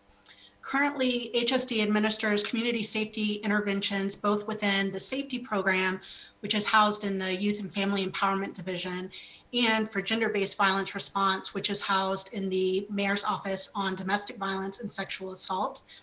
The 2021 budget would combine these functions into a new division called Safe and Thriving Communities. This division would also include the Victim Advocacy Program, which was transferred from SPD during the 2020 budget revision this summer. In 2020, these three functions were funded with $19.4 million. In the proposed budget, the new division is funded at $21.4 million. I would point out that while this is a net increase, there are reductions included, such as the removal of $1.3 million for the safety RFP ramp down, which provided one-time funding to community partners who were previously funded through the Seattle Youth Violence Prevention Initiative, but who were no longer aligned with the goals of the safety RFP after the community co-design process, which some of you might recall. This new division also includes $2 million in funding for investments in non-police public safety programs, which will be informed by the participatory budgeting process and by the joint community interdepartmental team, which Asha will discuss shortly as part of item number 5. That is all I wanted to highlight as part of this change to the budget. Unless there are any questions, I will turn it over to Carlos to talk about number 4. Questions, colleagues? Okay, seeing none. Thank you very much, Amy. Hello, Carlos. All right. Thank you, Council. Member Mosqueda. The fourth item is expansion of Health One, and the 2021 proposed budget would add $575,000 to the Seattle Fire Department to expand the Health One program. Those funds would support a second team of 2 firefighters and 1 case manager, and they would respond to low acuity emergency medical system calls that do not require emergency department transportation. and to divert patients to appropriate destinations. A second team would enable the program to fully cover core operating hours during weekdays when critical partner services are open, and it would also expand geographic coverage beyond Pioneer Square and downtown to Ballard, the University District, and a number of South Seattle neighborhoods. And with that, I will turn it over to Asha, unless there are any questions. No, I'll just note what I think other council members have as well. I'm very interested in scaling this up to the 5 stations, the 5 districts that the fire department has across the city at some point, and want to be thoughtful about how we scale it up. But appreciate very much that this was in the mayor's proposed budget, and looking forward to building on that. Councilmember Herbold. Oh, sorry, go ahead. A question about that expansion as proposed by the mayor's 2021 budget. I think I have a budget question in on this, but perhaps you already know, Carlos. When they talk about service to North and South, when they refer to South Seattle, are they including Southwest Seattle? Councilmember, I don't know, but I will find out and get back to you. Thank you. Councilmember Sawant, question from you. Yes, Chair Mosqueda, I apologize. I should have asked this question earlier, but I had a sort of a general sort of overarching question around the whole intercept model that was presented. It's not a specific question, but an overall question. You can ask it. That sounds fine. Okay, thank you. So obviously, needless to say, my office totally supports any measures to stop doing further harm with the use of armed officers by not using armed officers.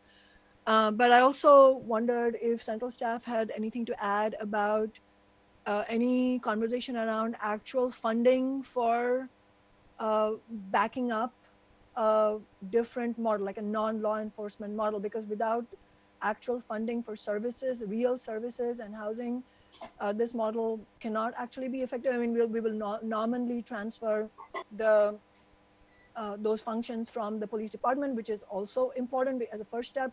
But in order to actually make it work, they will need funds, because that's the whole problem with homelessness, mental health illness. There isn't real funding, and those funds over the decades have been gutted at the city level, state level, federal level. And that's the underlying problem behind why part of the underlying problem why the law enforcement aspect has encroached upon every other thing that should be socially addressed.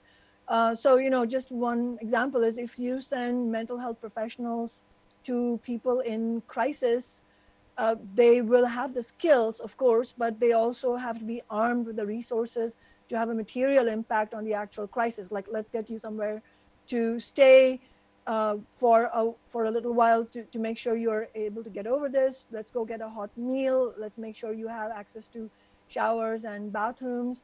Let's go do some community social activities. Let's figure out what you need to set yourself up, you know, that sort of thing. And here's a comfortable setting where we can talk now and in the future about what's going on. All of this is going to require tremendous resources. So I was just hoping that, I was just wondering if central staff could shed some light on what conversation, if any, has happened about that aspect. Thank you, Councilmember Sawant.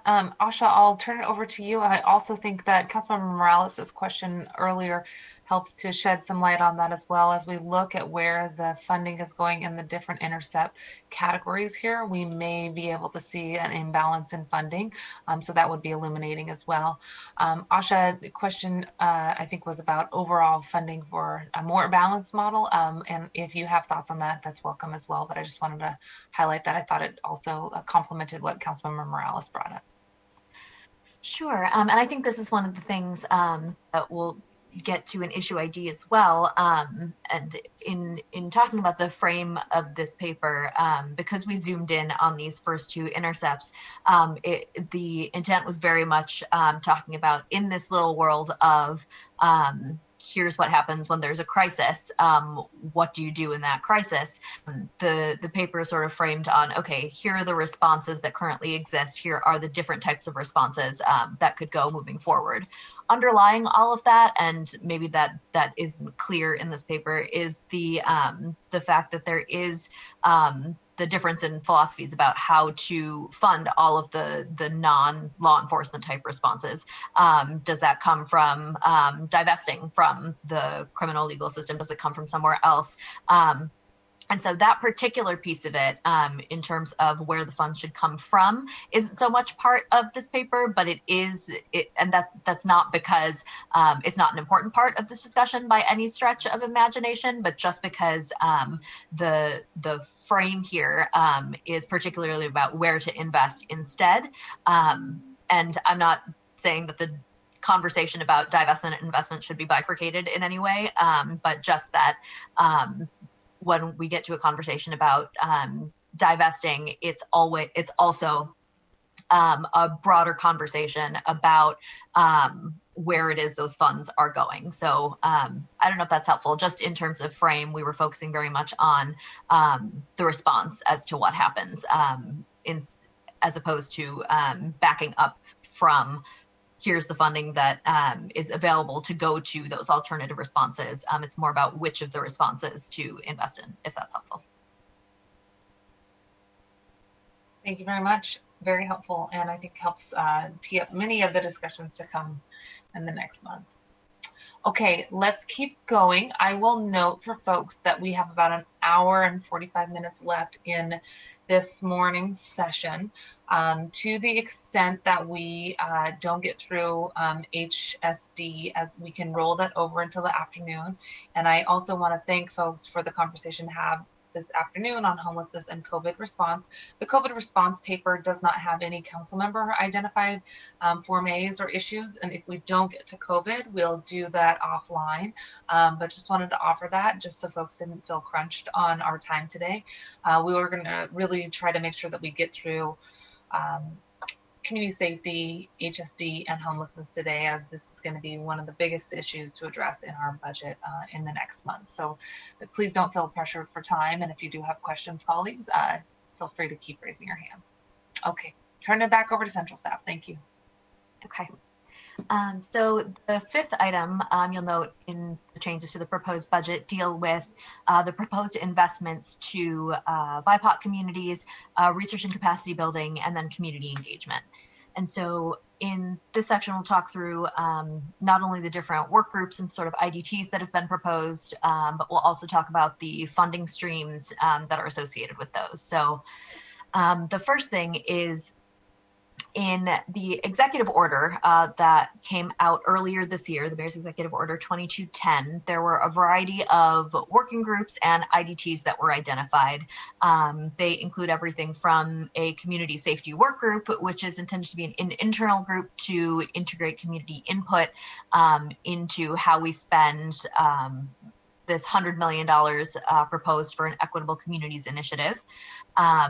It also includes an equitable investment task force, which is proposed to be comprised of community leaders from the Black, Indigenous, and communities of color, planning to engage with communities about the $100 million.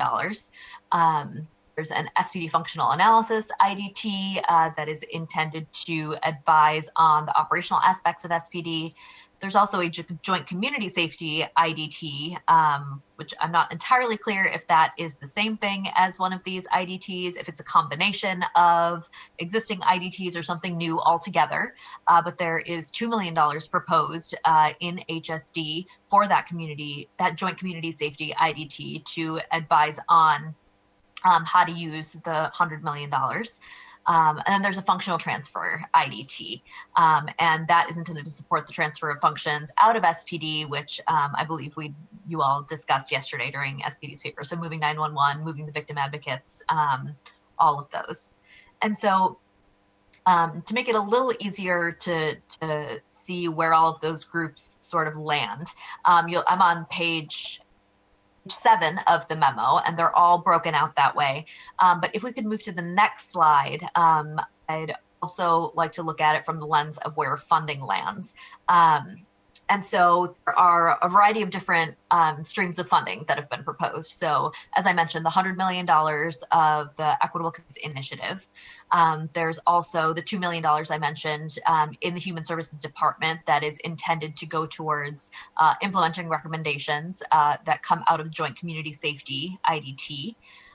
There is $500,000 in the third quarter supplemental budget that is intended to go to the Department of Neighborhoods, coming from SPD underspend, Seattle Police Department underspend, and that is intended to go to community engagement run by the Community Safety Work Group. There is $14 million that the council discussed over the summer, and that's intended to go towards services and capacity building. $4 million of that is ready to scale up existing services, while $10 million is awaiting a community process to develop an RFP about what that looks like. And then there's $3 million currently within the legislative department that's intended to go towards supporting community research.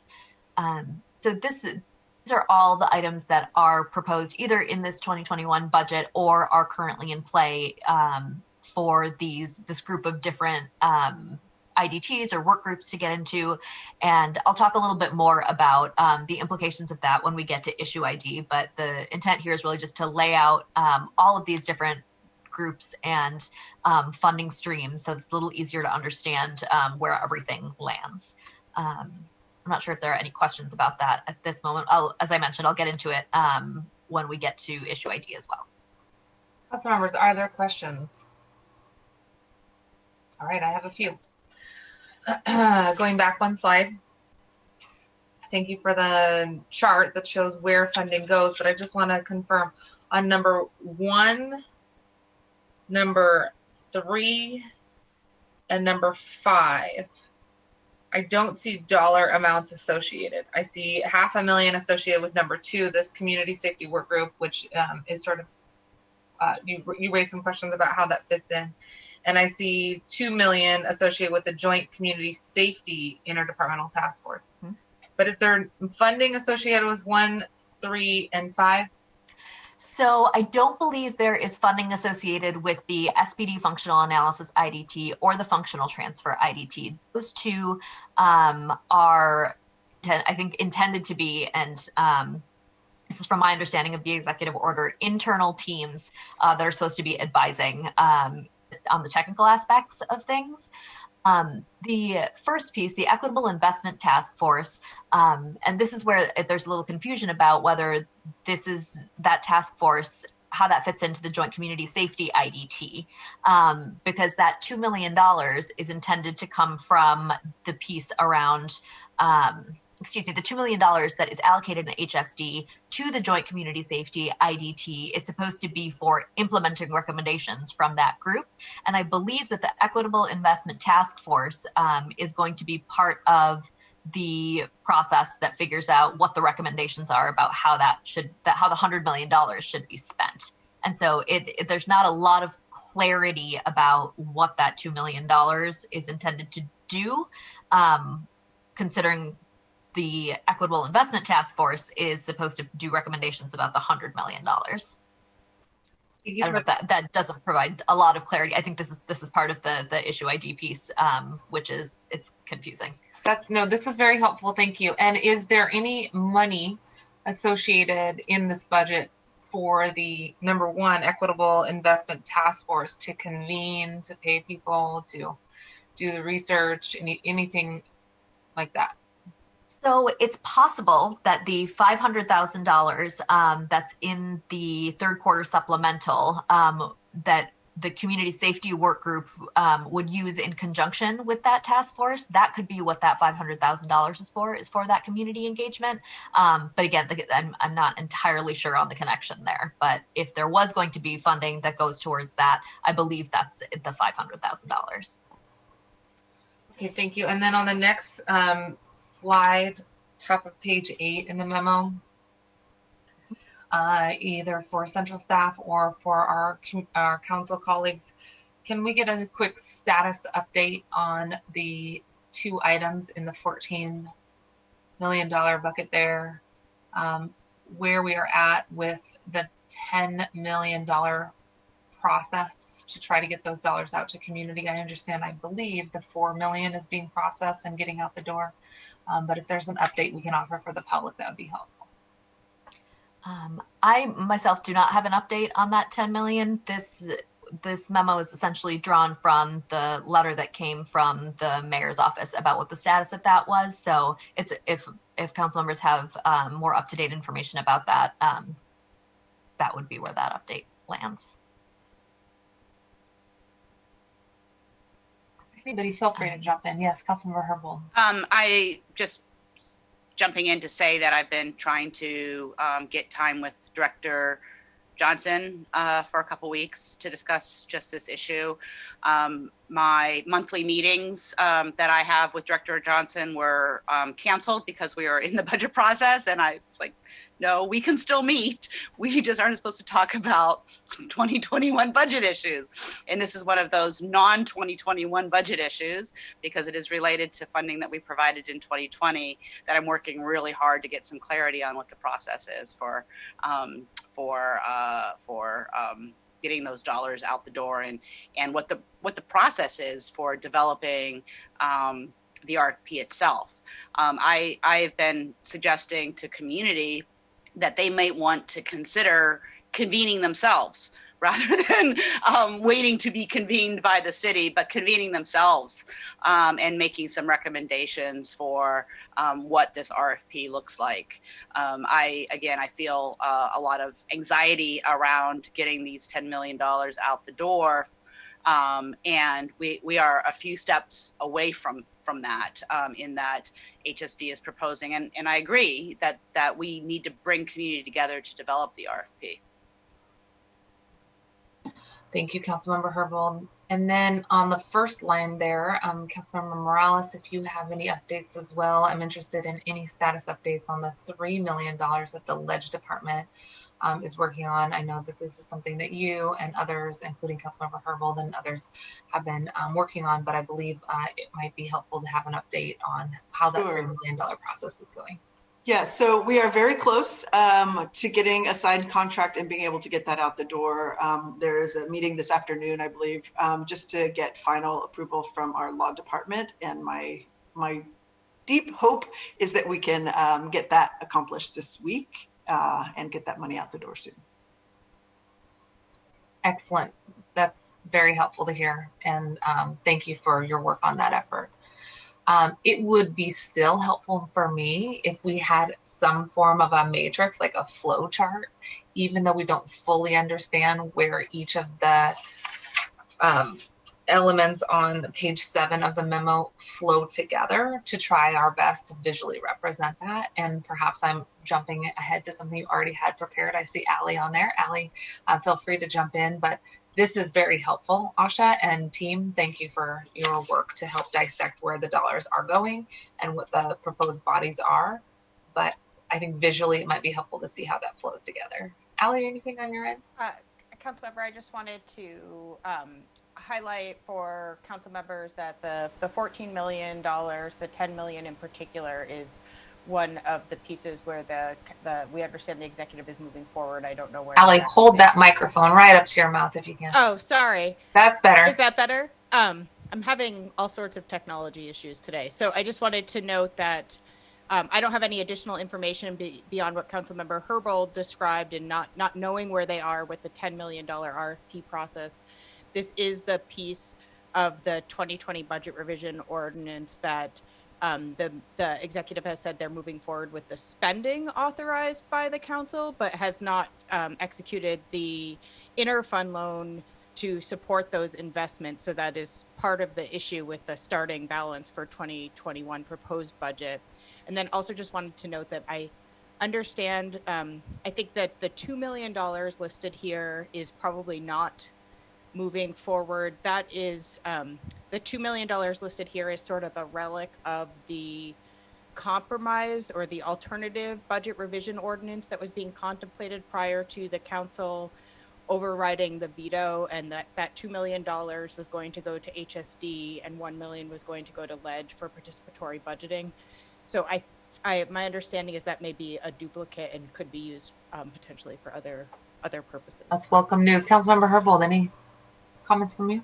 Yeah, as it relates specifically to this issue of the fact that the interfund loan has not been implemented per the council's direction, and we've got a $14 million hole in the proposed 2021 budget. I'm assuming that's identified in issue ID with some solutions that we just haven't gotten to yet. Councilmember Herbold, that was highlighted in the presentation on the general fund balancing analysis last week, and with some options identified, and we will be working with the budget chair and all of you to, help address that issue. One strategy is these are in fact investments in community that you could consider using a portion of the proposed $100 million proposed by the mayor to support the investments that were already committed to by the council is one strategy, and we can talk offline about additional ones. Thank you. I did not put in a Form A on this, but I'm really interested in addressing this issue. It's I am struggling with the consequences of not addressing it. At first, I was sort of like, okay, well, if the mayor's saying that they're going to get the dollars out the door, it's nothing we can do about the fact that they haven't taken the loan.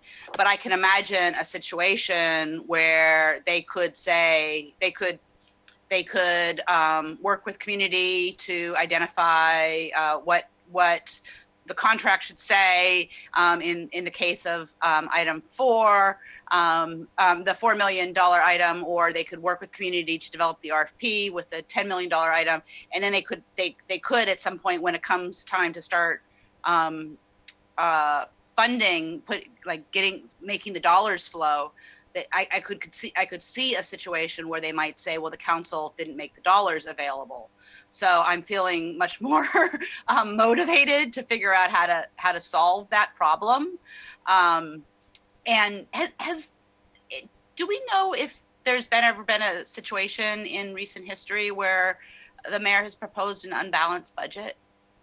I can't speak to that. I will say one of the challenges here is to just, frankly, the timing of when the council took up the veto vote and when the budget office was sending the budget to transmitting the budget to the council. So I just want to acknowledge that, and I see Director Eater has joined us, so he may have more to add here. Yeah, it was, excuse me. Thank you, Allie. The idea that the money is going to begin to flow, I think, is the important one here. I don't think it is likely that the $10 million is going to be spent by the end of this year. It seems much more likely to me that the RFP process would take up enough time that there wouldn't be sufficient number of days, weeks, or months left in 2020 for all of the money to be spent. But there could be a commitment to spend the funds. That commitment could have, take shape and be formed in a binding contract that would take some portion of 2021 to actually spend the dollars. So to the extent that there is a problem with balancing the budget is the commitment that would have been made in 2020, and then in 2021 there's the actual cash problem.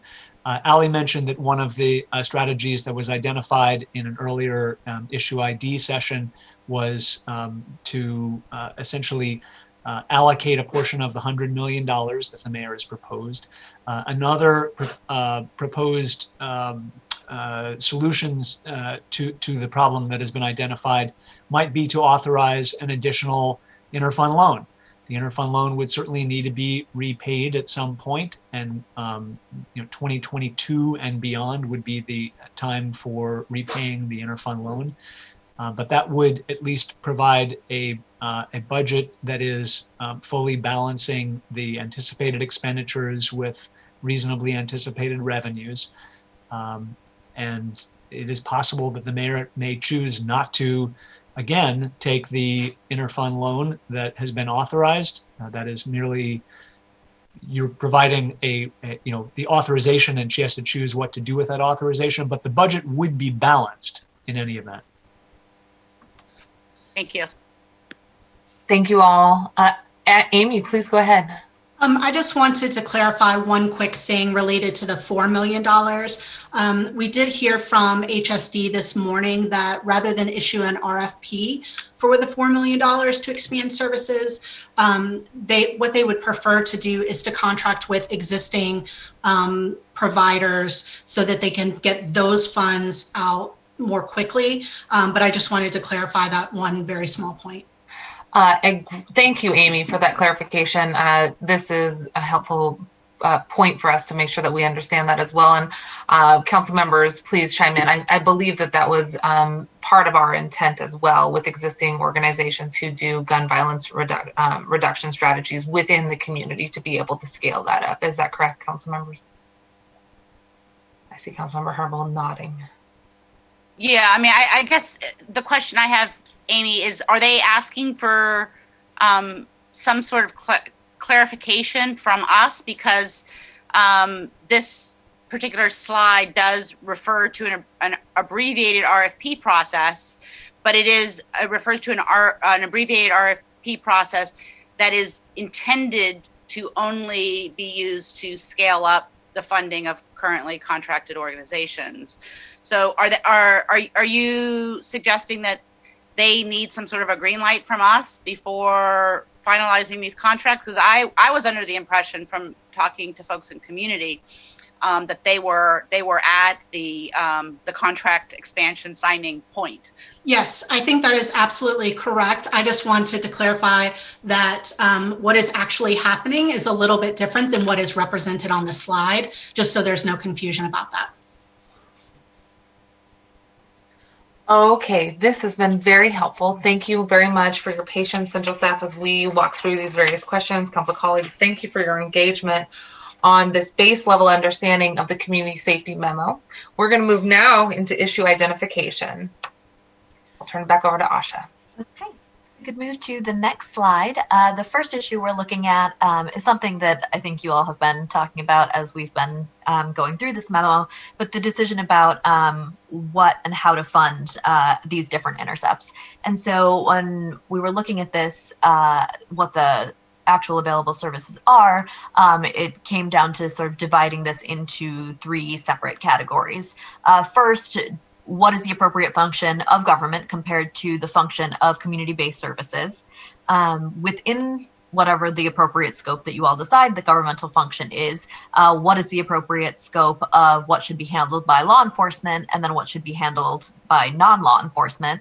And then within law enforcement, what should be handled by sworn officers and what should be addressed by non-sworn officers? And so it laid out in Table 1 a variety of different services that exist. You all have been talking in other budget deliberations, discussions about the scope of things like the parking enforcement officers. So all of those really are what this issue ID is about. So we've laid out a couple general options for what you can do.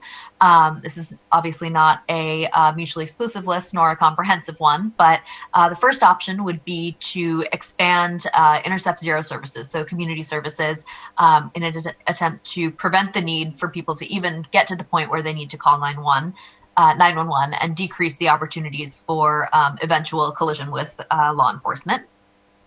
The second, option B, would be to expand Intercept 0.5 services. So we're increasing the governmental response to 911. And this is, again, where Health One might fit in, expanding those responses so that, again, we're avoiding the law enforcement response. And then option C would be to expand the law enforcement response, but those responses that are paired with crisis response. So it wouldn't necessarily decrease when law enforcement responds to a call, but it could mitigate potential harm of having law enforcement respond to that call. And then the last option, D, would be to take no action, just to adopt the budget as proposed by the mayor. Thank you, Asha.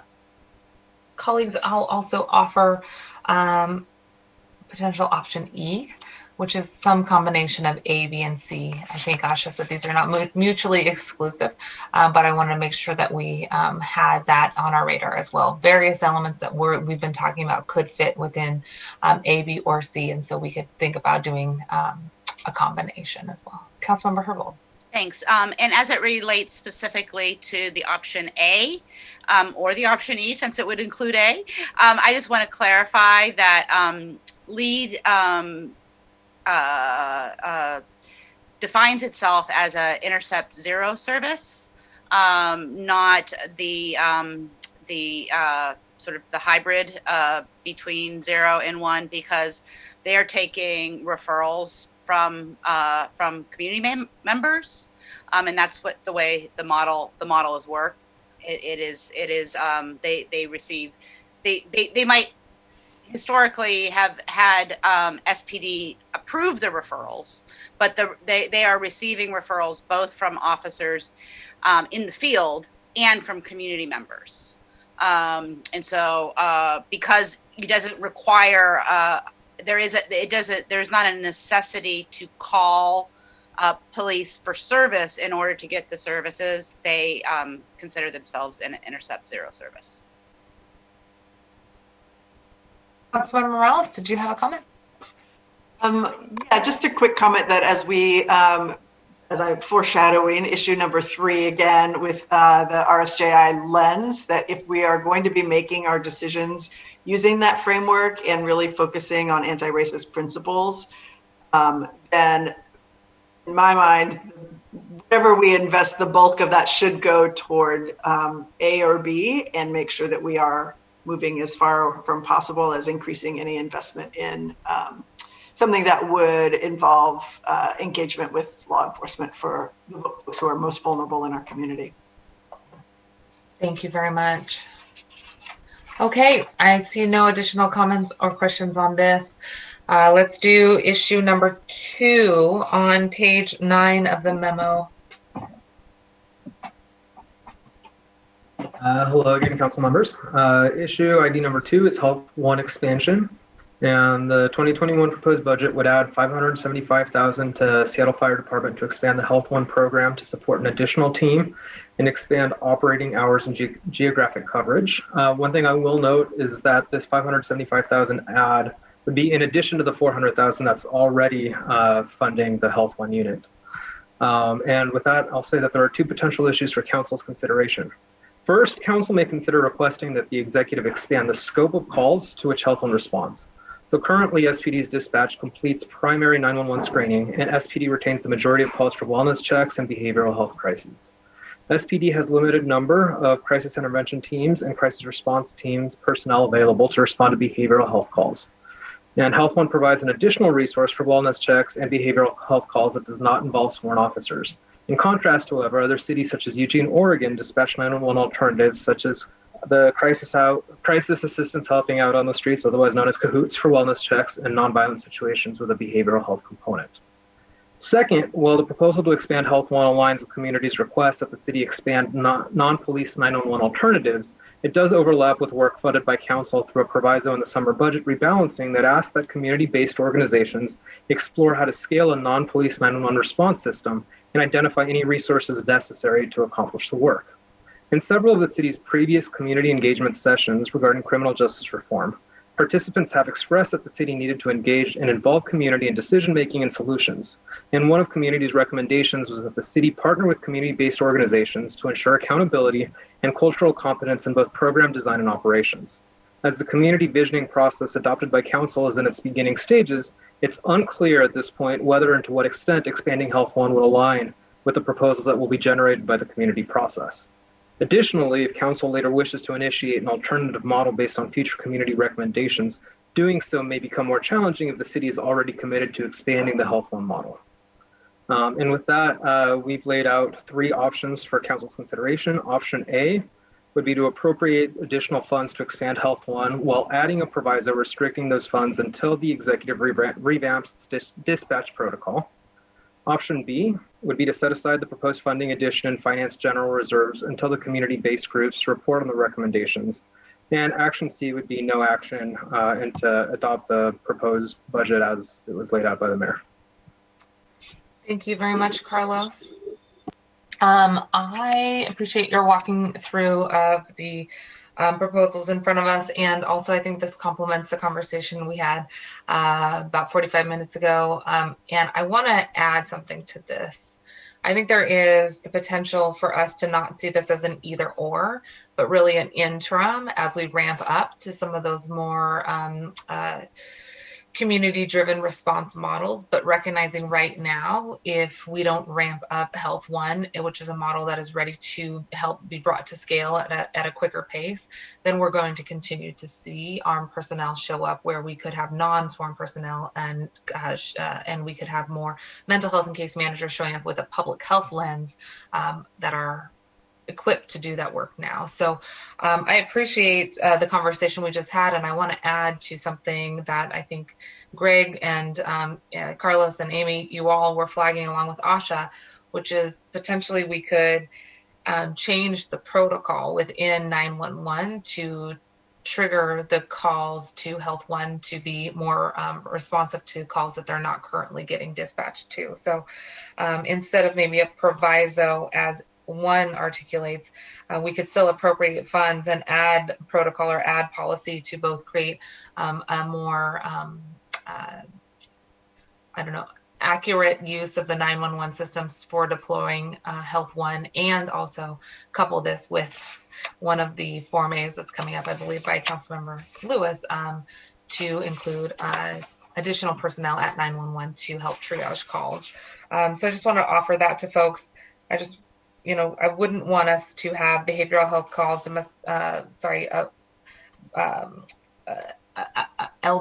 elder neglect calls, things like that, having sworn personnel still show up when we have such an incredible team through a public health lens at Health One showing up. I think perhaps a protocol for our 911 dispatch, as was teed up by central staff, might be a nice addition there for an option D. Councilmember Lewis, please go ahead. Yeah, thank you, Madam Chair. I just wanted to jump in and echo your sentiments on this, based on my engagement with Health One and sort of studying some of these other systems. One of the things they raised to me, which was interesting, is it wouldn't necessarily be mutually exclusive with our community visioning process to scale up Health One, and then to also decide we want to invest in similar low acuity provider-based responses. Health One, from my conversations with them, talked about how their model could be integrated really effectively with a model like that, where sort of Health One could arrive and then maybe flag a call as being more appropriate for like a DESC based or like lead even based kind of first response, or even vice versa. And that there could be ways to develop that scope of work to also invest in a system like that. They're super amenable to it. I don't think that it would unduly commit us too much to invest now in scaling up something that is ready to be scaled up and can alleviate very, very real harm in the community right now. And I don't think in this budget cycle we should take a pass on being able to expand a service that can alleviate very real human suffering in the city. And I think that it could also be helpful with the community visioning process to provide this as an additional data point of something they can look at on what the impact and effect of the scale up has had, and recommending how to improve it. So I agree with all the sentiment you just expressed and wanted to add my support. Thank you, Councilmember Lewis. Any additional comments? Councilmember Herbold. This just gets back to my earlier request of what under the current staffing under Health One, do we have an estimate of the percentage of 911 calls are able to be diverted? And do we have an estimate of how much the mayor's proposed expansion would increase that percentage of diversion from traditional 911 response? Because this budget does include an expansion of Health One, and I guess before we talk about expanding it even further beyond what's in the mayor's budget, I would like to have a little bit of a better understanding of the ability of additional expansions to meet our shared goals here on the council, because I'm also wondering if there might be other disciplines, crisis response disciplines, that we want to focus our resources on beyond what the Health One response can currently provide as it relates to a health response, or potentially in the future more of a mental health response. I think there are other crisis response disciplines that might be more important to work on investing and trying to connect to 911. So I would be really, I'd really appreciate having a little bit more data about the current Health One program and the number of calls that they take, and what we anticipate under the mayor's proposed expansion. Be happy to compile all that and send that out to you all. I just don't think we have it in a easily digestible format at the moment. Excellent. Thank you very much. I'm not seeing additional questions or comments on the Councilmember Herbal. Councilmember Morales, did you have something on this item? Thank you. Yeah, I just want to echo, I think the broader point that Councilmember Herbold is making, which is that there's a lot on the table here, and I think we need to be cautious or just aware of the fact that, you know, these all have broad outcomes, and the bigger goal, or the longer term outcome that we're looking for is better safety, violence prevention, and the policy making that we're doing through this process is going to have some long-term effects for folks. And I just appreciate what Councilmember Herbold is saying, that as we're making these decisions, we shouldn't be making them on individual programs necessarily, but on what they mean for the bigger long-term outcomes we're looking for. Thanks. Okay, excellent. Let's keep moving. Okay. Excuse me. Moving to the next slide, issue number 3. We are talking about an RSJI lens here and the potential duplication of community efforts around engagement and research. And so, as I mentioned when we were talking about changes to the 2021 proposed budget, there are a variety of work groups, of IDTs, of potential community engagement sessions that have been discussed. Different approaches to divestment and investment in the criminal legal system, and all of that has made clear that there is a difference in the values that are underlying what the proposals have been.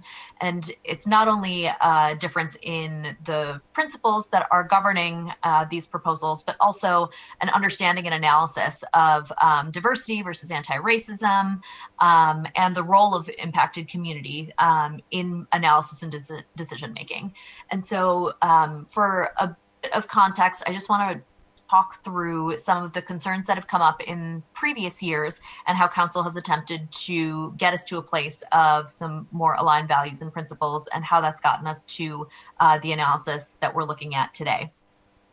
So back during deliberations in the 2019 proposed budget, one of the issues that had come up during issue ID was that there weren't any values or principles that were holding together all of the different initiatives, funding, work groups that were formed across the city intended to address either crime prevention or criminal justice generally, the criminal legal system. And so what prompted the Criminal Legal System Alignment Project that Carlos and J.M. Wong over at the Office for Civil Rights are running is this concern. And so the idea was to look at all of these different things that we are doing as a city and come together by centering them in anti-racist principles, so we could stop overburdening communities by asking the same questions over and over again without looking at what we already have from community, all of the information that they've provided over the years. And it also sprang from the recommendations coming out of a 2018 report from the reentry work group. That work group was commissioned essentially to provide recommendations to the city about how to support individuals that were reentering society after being incarcerated. And one of their recommendations was to have all of the branches, all 4 branches of the city government work together to build a coherent strategy, something that's aligned and working in partnership with the communities most impacted by the criminal legal system. So that was the formation of that project, and a project that is currently underway. And the other thing that came up during the 2019 proposed budget was a call to defund probation. And in response to that call, the council added $1.08 million to the budget of the Office for Civil Rights, essentially to support organizations that were researching and standing up alternatives to the criminal legal system. The funding was specified by council to go to organizations that were focused on achieving health and reconciliation, addressing the harm done by the legal system. I'd note that the 2021 proposed budget cuts these funds. These were intended to be ongoing funds when added to the budget in 2020. In the 2020 budget, excuse me. I also wanted to note the 2020 proposed budget included a variety of recommendations from the High Barrier Individuals Work Group, which was a work group intended to come up with recommendations about how to address high utilizers of the criminal legal system. And those proposals were to fund enhanced shelter at the King County Jail, provide a case conferencing attorney to the city attorney's office, as well as place a rapid reentry connector in the jail and start a high barrier probation program. During council's discussions, they expressed, you all expressed concerns about the latter 3 proposals. Everybody was in agreement that shelter is always a good thing. But the latter 3 proposals there were concerns about, and the concerns were essentially that these proposals came up that were formed by the work group was not done in conjunction with the alignment work that I just mentioned that's happening between council and the Office for Civil Rights. It wasn't clear how these recommendations were based in values and principles as brought up by the reentry recommendations. And council ended up cutting the funds for the high barrier probation program, moving those to support alignment work, the alignment project, the outreach and engagement that was taking place there. And they also put provisos on the rapid reentry connector and the case conferencing attorney. I'd note that the funds for the rapid reentry connector and the case conferencing attorney were under proviso until the executive came back with essentially, among other things, a racial equity analysis about how those proposals aligned with the city's RSJI principles. In this year's budget, the 3rd quarter supplemental cuts the funds for the rapid reentry connector and the case conferencing attorney. There was never any analysis that was provided to council about how those proposals met with the racial equity principles. I provide all that context to say council has been working towards trying to get all of these different pieces that are, spread across different city departments and branches of government to align and make sure that they're rooted in racial equity principles. And if you take a look at page 11 of your memo, I've listed out the ways in which the RSJI principles can be applied to city government. So I won't read them all to you, but they are essentially about honoring racial justice organizing and respecting and valuing communities most impacted, and making sure that the city understands its role in how it affects communities most impacted through its institutional power, and making sure that the city is accountable to itself when perpetuating harm. And all of this is provided essentially in because it's not clear that the proposals that are coming out of the executive about all of these different community engagement processes, about this $100 million Equitable Communities Initiative, about the task force that's intended to figure out where that funding goes, it's not clear that any of that has been informed by a racial justice analysis, or that there's been the kind of self-examination about how the city as an institution that is perpetuating structural racism may be doing further harm to communities of color. So as an example, I'll take Executive Order 2020-10, which we discussed earlier, and that is the piece that laid out all of the different work groups and IDTs. Within that executive order itself, there are already there's already some duplication in terms of the types of things that the different IDTs, the questions that they're trying to answer, and the engagement that would take place with community. There are baked-in assumptions that don't take into account the need to look foundationally at whether the things that the executive order is even asking are rooted in racial equity principles. And in terms of looking at a comprehensive analysis of what the city is already doing versus what has been proposed, there doesn't seem to be any consistency in the sense that, for example, HSD is planning a community process to allocate the $10 million that council was just discussing. At the same time, the $3 million that's intended to go to a research project to King County Equity Now's Black Brilliance project that's going through the legislative department is a separate pot of funding that's going towards this particular process. But at the same time, we're cutting $1.08 million in funding in the Office for Civil Rights that was intended to go towards research, potentially the same kinds of research and engagement that the executive is proposing to do through the task force and the and the other community engagement.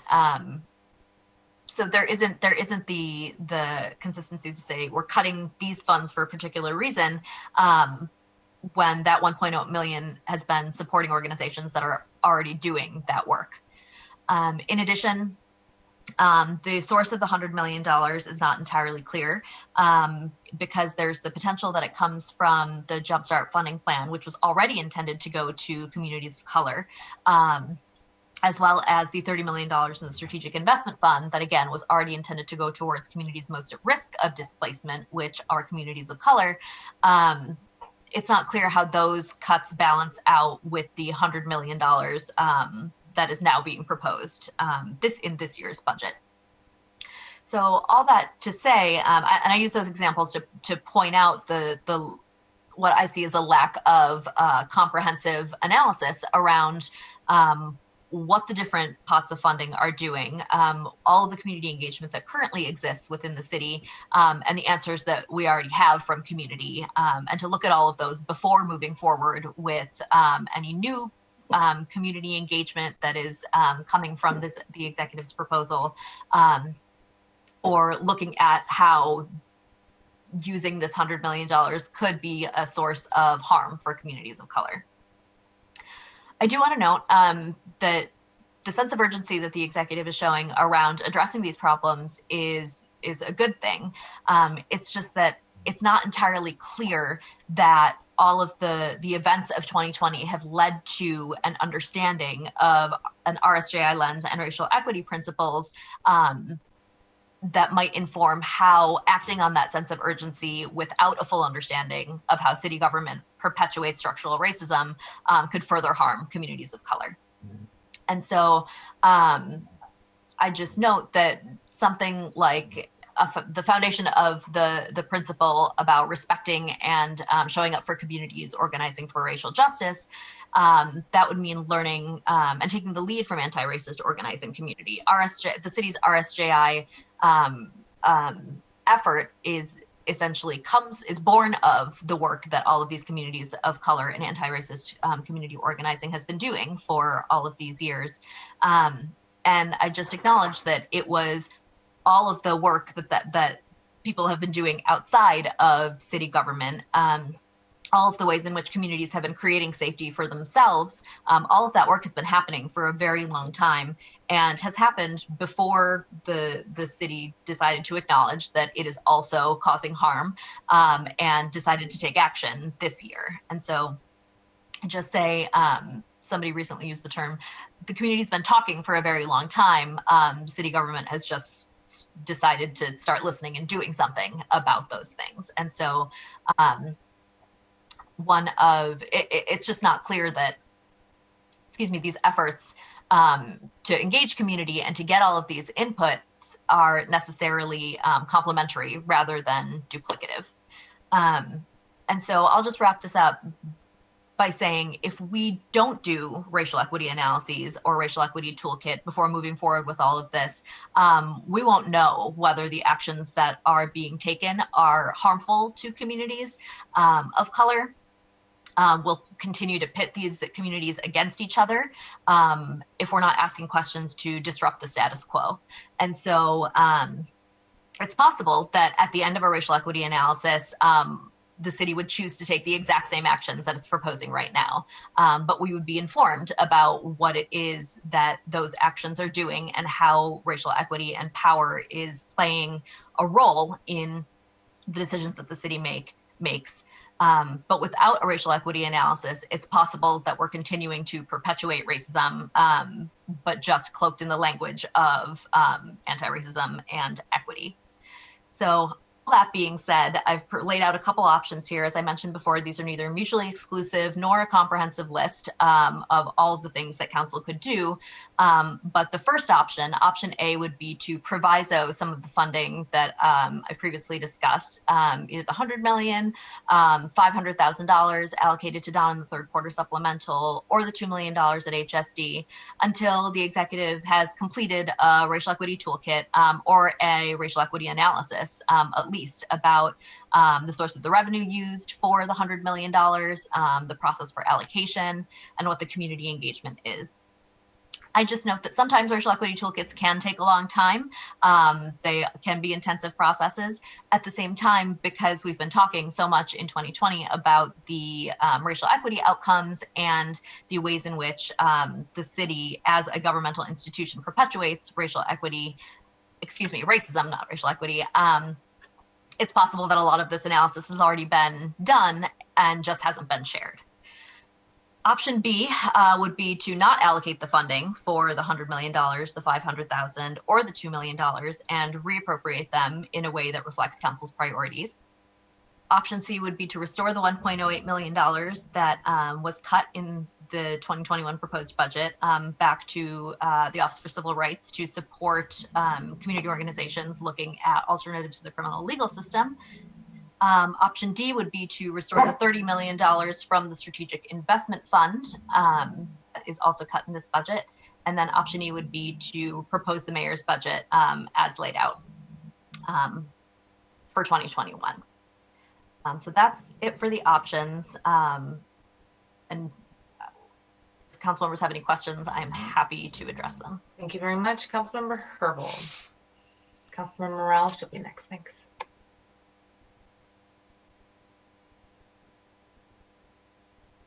I just want to highlight my understanding, and Asha, correct me if I'm wrong.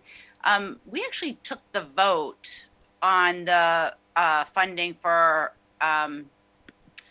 SOCR to do the $1.1 million investment. I believe we took the vote for that in 2018 to be spent in the 2020 budget, or the year 2020.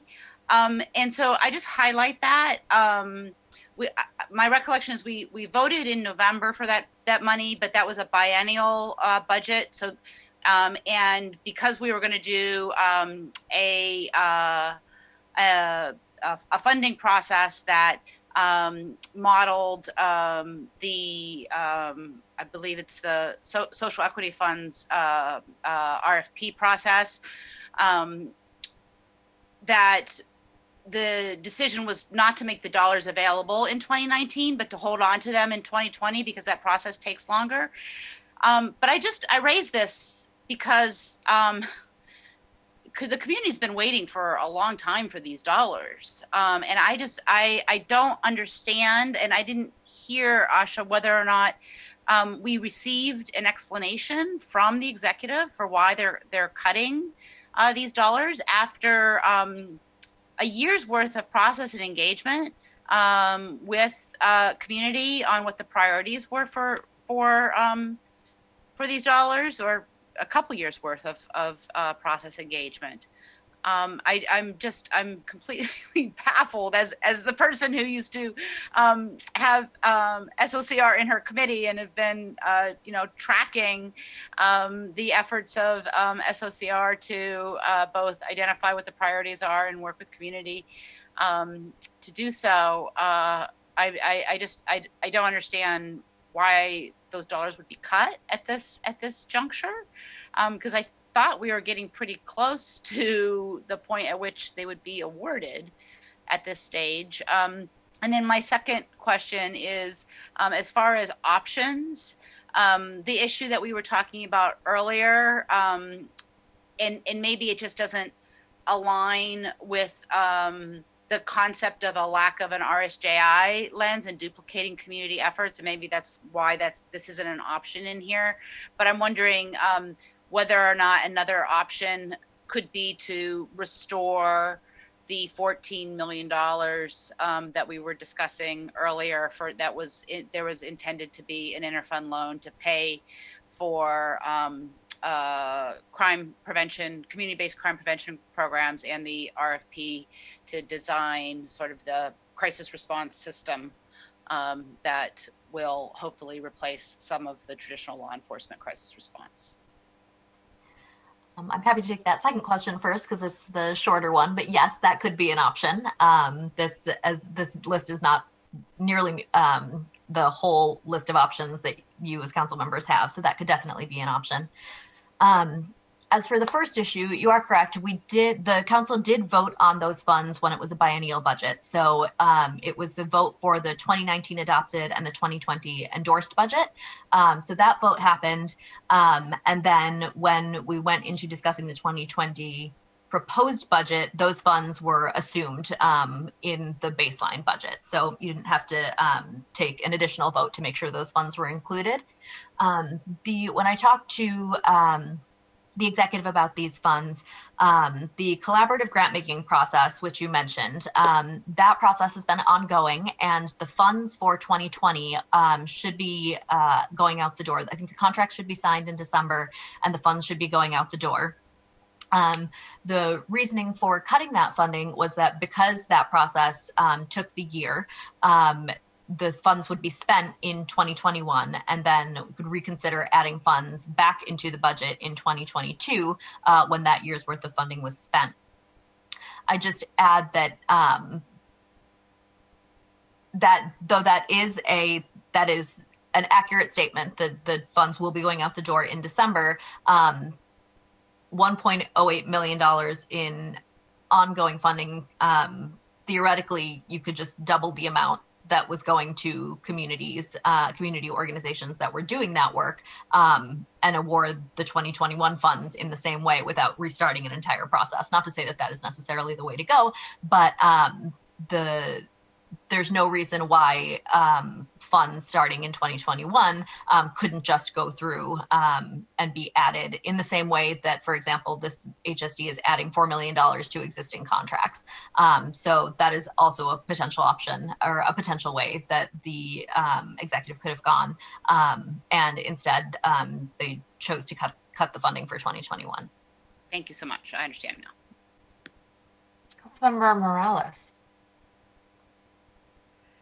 Thank you. I want to first begin by thanking Asha, Carlos, Greg, Amy, and Lisa for this entire memo. I think it is really important for understanding the deep frustration that we've been hearing from community members.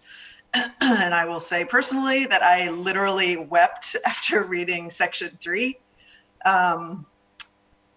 Because I recommend that the viewing audience find this memo on the council website and read it. I think it's really important to understand the complete disconnect between all of the things that community has been asking, not just funding, but recognition, acknowledgement, and an understanding of the power that this institution wields, and the decisions that we make about how to wield it, and for whose benefit. So I'm really thankful that we have this very nicely laid out. Asha, thank you very much. And my hope is that all branches of city government will do the work of digging deeper to understand the difference between diversity and anti-racism, so we can stop using our institutional power to deny responsibility for the impacts of our decisions.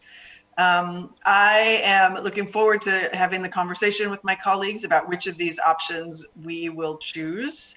But I as the person who is trying to get this OCR money out the door, trying to get participatory budgeting in place, trying to make sure that we are investing in community in a way that centers their brilliance and ideas and their solutions. I really want to thank Central staff for bringing into relief just how much of a disconnect there is and how critical it is that we fix it. Thank you. Thank you very much, Councilmember Morales. I'm not seeing any additional hands. I want to echo my colleagues' comments on this entire presentation thus far and really appreciate the summary here of issue number 3. Thank you very much, Asha, for walking us through this. I also want to make sure for the viewing public that we remind folks, as the bottom of the screen shows, we're in the middle of deliberations. The executive, the mayor's office, has proposed a budget to City Council, and I just don't want to conflate the term city with what has been proposed. I think it is important for us to remember that the proposal from the mayor's office is now up for the City Council's deliberation, and ultimately what does pass and then eventually gets signed and then, per our conversations today, hopefully gets implemented. That is a reflection of the overall city. But I just want to make sure that we're also continuing to distinguish between where we are at in the conversation and the documents in front of us. With that, I want to summarize something that you said at the very end and make sure that I ask a pointed question to get at the data and the analysis that your memo calls for, that the central staff has identified through the years of research and investments that we as a city have invested in, and the concern that we are either not listening to and we are outright ignoring and outright potentially duplicating if we go down certain paths. That's my high-level summary, Asha, so feel free to fill in the details there. But at the bottom of page 12, it says, although understanding of the city's institutional power and footprint in local communities most impacted by structural racism and how power plays in the context of racial equity would also lead and how power plays out in the context of racial equity would also lead the city to honor the work that has already been done, inform how to avoid duplicating efforts underway rather than characterizing them as complementary to each other, and stop further overburdening communities of color. Without a comprehensive analysis of these efforts with a racial equity lens, the mayor's proposed budget risks perpetuating racism, repeating problems of devaluing community, pitting communities of color against each other, and failing to learn from the information community possesses in many cases has already provided to the city. It's possible that after such an analysis is completed, the city would choose to take the same actions proposed currently, but without a racial equity analysis, it will not be clear whether those actions are in alignment with racial equity's principles or whether the proposed budget is continuing to perpetuate racism cloaked in the language of equity. So with that, let me just ask you very directly, have we received any indication of whether SOCR, the Office of Civil Rights, was able to provide an analysis on the creation of the task force or the work groups, as I think we all would hope that they have? I have asked that question. I've requested that we get an analysis from the RSJI team of what each of these would be, or what their analysis would be of each of these. And I have not yet received the response through, and this is through the SharePoint process, I have not yet received the RSJI team's analysis through that response. It's possible that it's already been done. It's possible that the team wasn't consulted. All of those things are possible. But I have not received information through that SharePoint back and forth of RSJI's analysis. Okay, so we don't even know if the Office of Civil Rights RSGI team has been able to conduct an analysis or recommendations on the various task force or work groups summarized on page, page 3 of the memo? Yes, I mean, page 7 of the memo. Yes. From just being generally involved in the wider structure around RSJI and part of more than just the RSJI team that's in OCR, my guess would be that there has been some analysis, whether that has been used by the executive in informing their proposals, I'm not clear. And I haven't been provided the analysis itself through the SharePoint site. Okay, thank you again for summarizing this issue and also for helping us to remember that there are strategies to get that type of information already baked into the internal process, let alone making sure that we don't ignore the external advice that we've received from expert communities as well. Asha, go ahead. I'm sorry, I meant to mention one more thing. One of the things that's come up in previous years and something that we're currently working on was the piece around whether RSJI and the Office of Civil Rights in general is able to provide the kind of analysis that the council would be interested in while under the purview of the executive. And so we've been having these conversations about what independence might potentially look like. And the reason for that, and this is sort of quoted in the memo, is that RSJI work is essentially speaking truth to power, as it were. And so if there are actions that are being taken that are not racially equitable or are just status quo, and because the government tends to perpetuate structural racism and racial equity analysis. I'm so sorry. That's okay. This is a work from home year. We all get it. I'm so sorry. That's okay. Oh my God. We can still hear you. Okay, great. What was I saying? To the extent that there are analyses that are happening or have taken place that do show that there are ways in which the actions that are being taken are not racially equitable because of the nature of the fact that accountability that the RSJI analysis is trying to get to is the same person who holds power over the people, the employees. Let me start over. I'm sorry.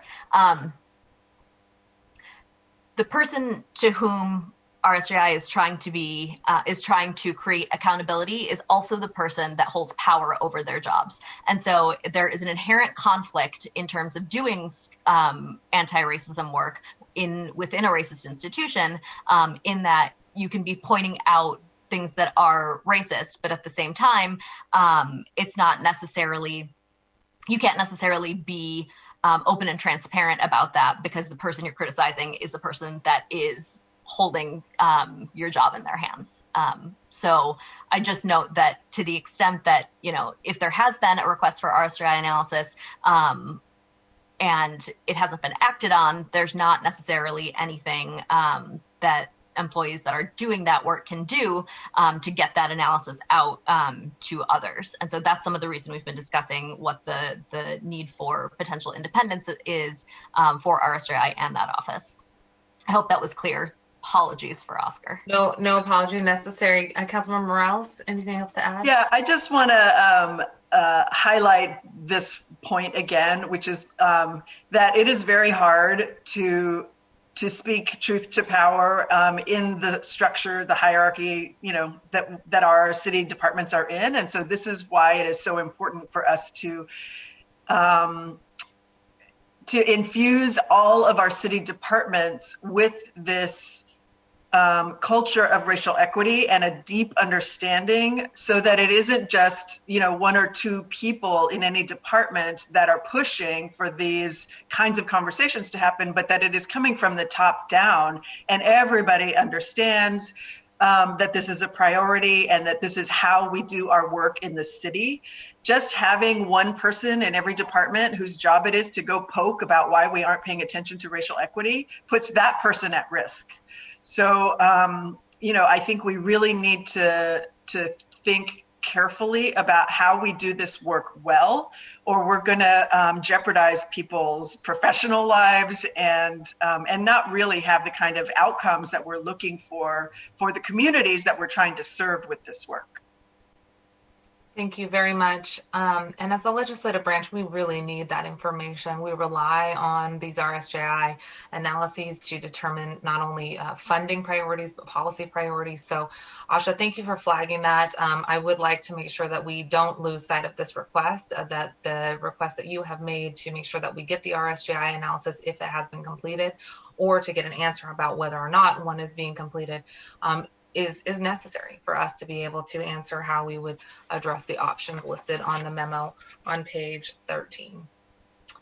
With that, let us know how we can help if needed, but we really appreciate you continuing to push to get that information and that analysis. And I think that brings us up to the budget actions from council members. We have about 9. And we have 30 minutes left, so that leaves us with 3 minutes for each one. We can get through these. And council colleagues, thanks for the robust discussion. We will continue with the HSD and homeless services discussion this afternoon if we can get through these budget actions here. First one up is from Councilmember Herbold. I'll turn it back over to central staff to walk us through these items. Okay. As you mentioned, this proposal is sponsored by Councilmember Herbold. It is to consider passage of legislation that would allow the dismissal of crimes of poverty, and it would do so by revising the definition of duress as a defense against prosecution. I'll turn it over to the council member. Thank you so much. Really appreciate the opportunity to address this issue. Community is asking that the council consider this to be budget legislation, and I'm putting it forward in that spirit, in the hopes that my colleagues agree that because of the potential impacts that it might have, legislation like this to our budget, that we do consider it budget legislation. 90% of cases prosecuted by the city. In those cases, the individual charge is represented by a public defender because of the individual is indigent and cannot afford to hire their own lawyer. If you recall, in 2015, the council passed resolution 31637, creating the Seattle Reentry Work Group to examine how the city could assist formerly incarcerated people re-enter their communities, and that the work group's final report found that poverty, institutionalized racism, and systemic oppression are root causes that lead to mass incarceration. And they found that punishment and incarceration are harmful and ineffective tools to address behaviors triggered by poverty and illness. The work group recommended that the city move away from reliance on the criminal legal system to address these behaviors related to poverty, illness, and oppression, and aim to reduce the criminalization of poverty and the disproportionate representation of Black and Indigenous individuals, other targeted communities of color, and people with disabilities within Seattle's criminal legal system. And they recommended that we instead develop responses that do not burden individuals with criminal history or the trauma of incarceration. The link to the budget process is really bound in the negotiations that will be going on over the next several months into next year around jail usage. This is, unknown right now, but the idea being that by providing this this defense for individuals, it may result in even less reliance on the jail, and it might conceivably have some impacts on our jail contract. Thank you very much. Any questions on this one? Councilmember, thank you for flagging that this is the tie into the budget, but there is no dollar amount associated with implementation. And in fact, it sounds like if it were implemented, it could result in potential savings in maybe in future years after implementation. Is that correct? Correct. Okay. Thank you very much, Councilmember Herbold. Let's move on to number 2. Thank you. The second councilmember proposal is related to diversion programs. The proposal would request that HSD deliver a report to the council calculating the funding needed to meet the demand for diversion programs. The report should include forecast of the number of priority qualifying referrals and estimates of the funding necessary to support these services citywide from 2021 to 2023. The proposal is sponsored by Councilmember Herbold. Great, Councilmember Herbold.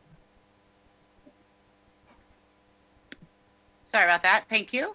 Yes, so this proposal is intended to underscore some of the points raised in Resolution 31916 that we passed in November of 2019, where we acknowledge as a city our responsibility to reduce unnecessary justice system involvement, and that pre-arrest diversion programs such as LEAD represent a harm reduction evidence-based approach to reduce recidivism and provide for public safety. In the resolution, we declared our commitment to ensuring that law enforcement pre-arrest diversion programs such as LEAD receive public funding sufficient to accept all priority qualifying referrals citywide. And we expressed an intent that LEAD operate at scale by 2023, with scale being understood to mean that the program would have appropriate funding to accept, again, all priority qualifying arrest and social contact referrals citywide. This slide is intended to ensure that budget decisions in the future are guided by well-supported projections as council works on taking LEAD to scale over the next several years. We know that LEAD has built and activated community referral channels where community members can directly request response to chronic law violations that could but do not need to be responded to through an enforcement lens. Most people in Seattle support alternative responses to public order crimes that are related to behavioral health and extreme poverty. And given that we're spending so much time talking about investing in these types of programs, we cannot lose sight of the LEAD program and the commitments that we've made to, again, to bring this program that's been grown in our own backyard and has now been replicated throughout the country, and you know, again, we have a commitment both in principle and in policy to make best use of this program. Thank you, Councilmember Herbold. Are there any questions on item number 2? I thank you for walking us through this. I think it's also a good reminder that this is not a homelessness service response program. This is a crime, you know, a way for us to address crime, but also a restorative justice model and alternative to incarceration. So thank you for flagging this, and just wanted to reiterate our appreciation for LEAD. Okay, let's go to item number 3. The third councilmember proposal for discussion would add $80,000 to HSD for commercial sexual exploitation services, including advocacy, client assistance, and drop-in services to those facing homelessness, those exploited by sex trafficking, and sex workers. The proposal is sponsored by Councilmember Juarez. Councilmember Juarez, good to hear from you. You are up. Thank you, Madam Chair. As you know, Aurora Commons serves all of Seattle, but more notably the Aurora Corridor. Aurora Commons was founded in 2011, and it provides specialized services every day to help women in the sex trade industry who are commercially sexually exploited or victims of human trafficking. Over 500 women a year access their drop-in services more than any other of their partner organizations combined. Very proud of them in the services that they're providing. Most of their clients, which include both men and women, are experiencing homelessness, and many are facing addiction and mental illness as well. Clients are frequently fleeing domestic violence and are recovering from sexual assault. From the storefront on 89th Avenue in Aurora, Aurora Commons provides basic services such as hot meals, laundry, hygiene, and clothing. Most critically, they provide the trusted advocacy of people need to access health services, housing, and stability. They currently partner with Harborview Hospital's Madison Clinic to provide medical services on site, and these services include a wound clinic. Other key partners include Neighbor Care, which helps provide a buprenorphine clinic to clients, as well as Seattle-King County Public Health to support testing and treatment of HIV. The City of Seattle has invested $80,000 in Aurora Commons every year since 2017, and this request is for continued funding. There are no increases. These are critical services, particularly given the increasing numbers of people who are homeless, the severity of the conditions, and the impact on the pandemic on this population, which is often overlooked. Now is the time for us to continue to support the work of Aurora Commons. Aurora Commons provided a list of their programming per our request, and I just want, if you can just hang with me for a minute, I won't go over my 3 minutes. Number 1, outreach to street-based sex workers and victims of human trafficking. Number 2, weekly drop-in basic needs, hygiene, clothing, food. Number 3, harm reduction. Number 4, in the category of trauma-informed care, we're looking at their comprehensive women's health care, the Safe, Healthy, Empowered, called the She Clinic, that offers STI and HIV prevention and care, medication-assisted treatment, preventive care, and acute care. That's just to name a few of the items under the She Clinic. The clinic is also in partnership with the Pacific Hospital Preservation and Development Authority, the UW-Medicine's Harborview Madison Clinic, the Department of Health, and City of Seattle.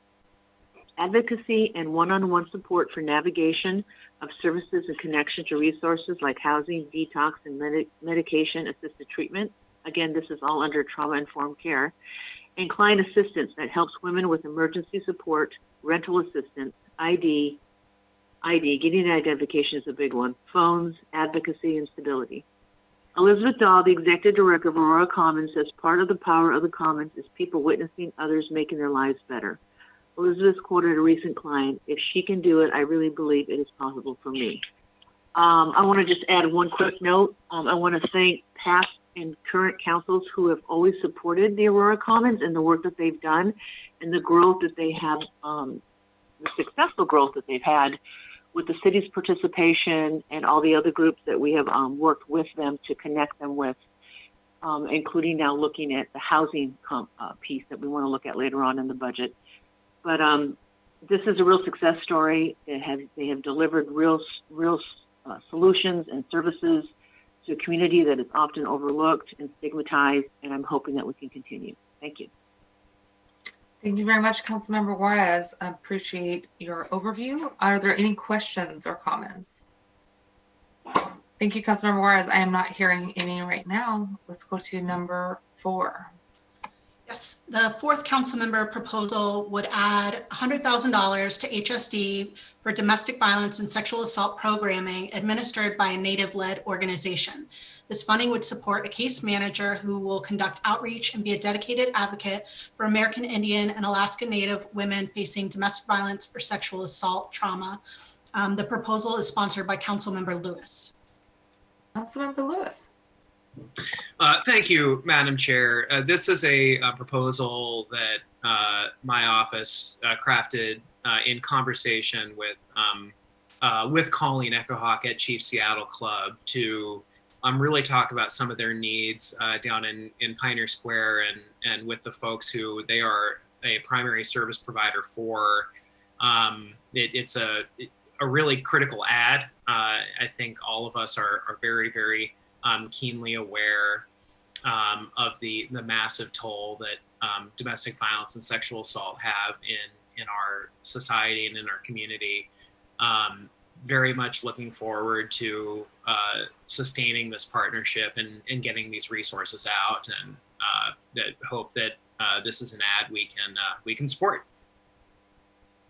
Thank you, Councilmember Lewis. Are there any questions on number 4? I am not seeing any questions right now. Thank you, Councilmember Lewis. Let's go to your next one, number 5.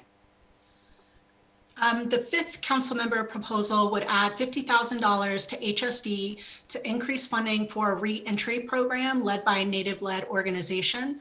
Currently, this program is funded through the Reentry Rerouting Indigenous Community Healing RFP, which was awarded to 2 organizations in 2020 for services through 2022. The proposal is sponsored by Councilmember Lewis. Councilmember Lewis. Thank you, Madam Chair. This is a really critical investment. One of the things that we do terribly in the criminal legal system is reentry, and this service, and particularly through Chief Seattle Club, can really be game changing to make sure that we are emphasizing community wellness, that we're emphasizing resources, setting folks up for success. And definitely I'm looking forward to talking more about this as we go through the budget process. Okay, thank you, Councilmember Lewis. Any questions on this item? I'm not seeing any. Thank you very much. Let's go on to item number 6. Item 6 would add funding to the Seattle Fire Department for a nurse, and this is also proposed by Councilmember Lewis. Thank you, Madam Chair, and thank you, Central staff. So this is a little different. There's going to be some conversation later about adding a nursing component to the Health One program. This is a little different. Well, this is actually very different. This is a proposal that I've been discussing with Chief Scoggins to add a consulting nurse to the 911 dispatch for the fire department, who could work to potentially resolve certain calls that are relayed to the fire department over the phone with a consulting nurse service. It's a service that I'm fairly familiar with anecdotally, since my mom, actually, when she was working as a nurse growing up, on several occasions served as a consulting nurse. So I do understand the benefit to being able to potentially resolve something by consulting with a nurse at dispatch, rather than us having to send like an EMT team or something to someone's house, when simply talking to a professional over the phone could potentially resolve the issue through some kind of other resolution. This is something that is a priority for the fire department. From talking to Chief Scoggins about it, it's something they're readily capable to absorb and integrate into their 911 dispatch, and could have a massive impact on preserving when we do or don't have to deploy critical first response resources out in the field. Thank you, Councilmember Lewis. So just walk me through the process here, and this might be a question for you or central staff. So someone calls 911, they flag that this is a medical related issue. That immediately gets them transferred, or a warm handoff, I assume, to the firefighter side of 911's dispatch. Is that correct? Well, yeah. So my understanding, and central staff could maybe jump in on this too, is everything initially goes to the dispatch center that is currently under the police department. If something is flagged as, like, my husband's having a heart attack, that will get sent to fire, because that's something fire would respond to. And then fire has a separate dispatch that is staffed by firefighters, not by the civilian dispatchers in 911. It's staffed by rank and file firefighters. This nurse, as I understand it from talking to Chief Scoggins, would be with those firefighters at the dispatch, so that when it gets to the firefighters, and it's like, if it's something like, oh my God, I've got carrot stuck up my nose, like I'm worried I'm not going to be able to, breathe out of my nose. Then the firefighter would go, oh, well, here, maybe talk to our nurse here. And then the nurse could be like, okay, can you just grab that carrot firmly with both hands and pull it out of there? All right, we're good. We can clear this one. Something like that. I mean, I'm not a professional, so I don't know. But it would be to basically resolve things like that so that potentially you would not have to send an EMT to actually go and engage in a call that is that extreme low of acuity. And my understanding is they'd be right there. It might be a case, actually, from talking to Chief Scoggins about this, that the consulting nurse might be based at a partnering hospital, and maybe the call would be like transferred from the fire dispatchers to that nurse, and then maybe it would come back if that nurse was like, actually, we need to send a person. But those would be questions for central staff and the fire department as we move further with this. But I think it's their goal here is to basically make sure they can reduce even further the strain on folks, including Health One, that have to go out in the field and on a really regular basis respond to calls that could maybe just be resolved from talking to a professional and talking through it. And that is kind of where this fits in. Excellent. Thank you for that summary and the example. I think that this is a really important piece as well, given that many of the models that we're talking about, whether it's Health One or community-driven models that are already in existence, many of those organizations and entities are not operating 24/7. So for example, with Health One, we did hear that with their 40-hour-a-week model they currently have, even with additional staffing, they're not going to be a 24/7 entity. Having someone who is able to answer the calls as a consulting nurse or a nurse triage line is very much needed, so that when people call 911, they can have some of those low acuity, acute needs met when they're on the phone versus having somebody deployed. Very excited that you put this in. Thank you for flagging it.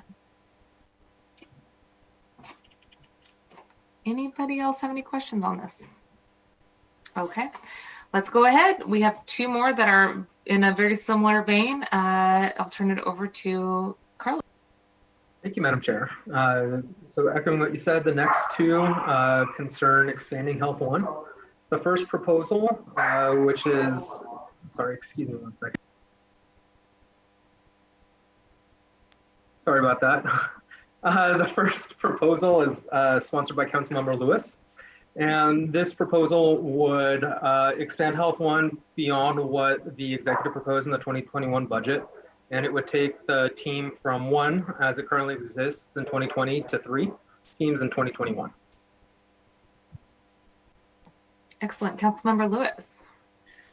Thank you, Madam Chair. This Form A was written before I went and did my ride along with Health One, and it would probably be more similar in structure to Madam Chair's Form A had I had the privilege of doing that ride along before writing it. So I feel like this could be a fairly collaborative effort, Madam Chair, with your Form A, and could be merged in. I would still be interested in seeing if maybe we could add like a third team, third vehicle. I want to have more discussions with the fire department about this, because it just seems that in my discussions about the physical area that programmatically they want to expand to, I've heard a lot of different versions of this where they're saying, oh yeah, with the second vehicle, we're going to expand service to the U District in Ballard. But then I also hear, and the Rainier Valley and West Seattle. And like, that's, at that point, that's most of the city. And I don't know if with 2 vehicles, if that really is going to be it'd be interesting to see if maybe one vehicle could permanently be based north of the Ship Canal, or one vehicle permanently based in West Seattle, or to cover that service area. But I'm also not I'm not a first response deployment expert. So, I could be totally wrong about that. But it seems like, since the ultimate goal is to have, I believe, 5 vehicles spread across the 5 ladder companies, it'd be nice to see if we could go to at least 3 teams in the 2021 budget if there's the scalability to accommodate that. Excellent. Thank you, Councilmember Lewis. I'm going to ask Carlos to summarize number 8, because I do think that there is a lot of synergy there, and I will, after he summarizes, I will address your comment about the vehicles as well. Thank you, Madam Chair. The 8th proposal, sponsored by you, would add 4 firefighters or EMTs, with 2 starting in July 2021. It would transfer 3 social workers with case management of diverse needs from HSD to SFD, the Seattle Fire Department. It would add 2 case managers starting in July 2021, with 1 providing administrative support, and it would also acquire an additional vehicle. Great. So in addition to that, I think what we had written into the Form A's was that we wanted to make sure that the fleet, that I'm not sure what the technical term is, the freezing of the fleet or the fleet reduction was not applied to the Seattle Fire Department as well, which would allow for firefighters, including Health One, to be able to repurpose some of those vehicles. But to address the concern that Councilmember Lewis just brought up, this would include the addition of 1 extra vehicle, which could be acquired through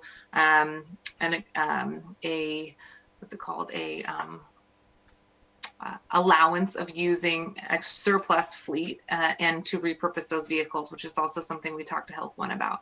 I think the only other difference between this item 8 and item 7 is that we are talking about phasing in the additional team in July of 2021, per the conversation that we had with Health One about what was more likely to be a scalable and achievable implementation. So it would have a slightly smaller price tag. It would include the fleet and the cars, and we would love to work with you, Councilmember Lewis, on how we can merge these 2 ideas as we work forward.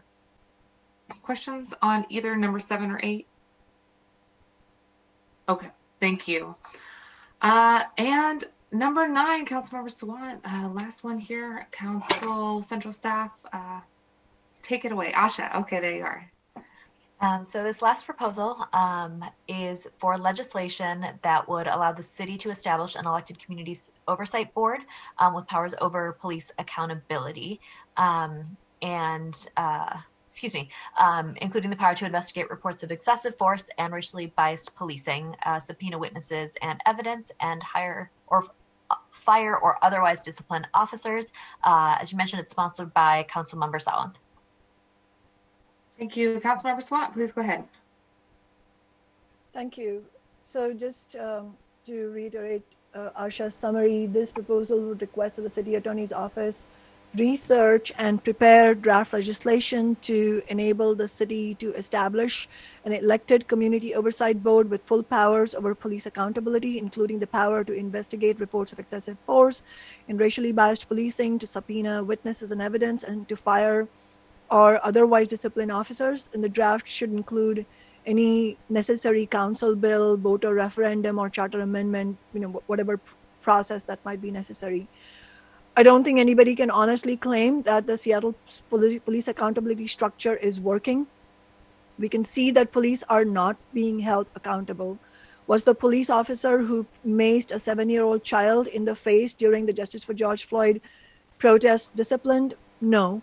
Have any police officers involved in killing 8 people just since Mayor Durkin came into office faced any discipline? No. We're told that the Office of Police Accountability and the Inspector General are independent oversight bodies because they are not led by sworn officers. But the reality is that they are extensively tied to the structure of the Seattle Police Department. And even if that were not true, they certainly are not independent of the mayor and the political establishment of the city. That is why we need an oversight board that is elected, that is empowered democratically to hold police accountable. And they need to be empowered to have full oversight over the police, to investigate, to subpoena, to discipline, to fire if necessary. Being an elected board for the explicit purpose and mandate of bringing about police accountability will mean that they are going to be answerable themselves to voters. They themselves will be under pressure. I understand that such a meaningful overhaul would require several legal steps to come into effect. It may even need a charter amendment, as I mentioned before. This statement of legislative intent requests the city attorney's office to prepare that full legal pathway to implement genuine community oversight of the police, and I urge council members to support it. I think this whole morning has been an extensive discussion by council members expressing their frustration about various aspects that are not working. I think this is not going to be the solution for everything, but this is going to be a key part of addressing the broken structure that we have right now.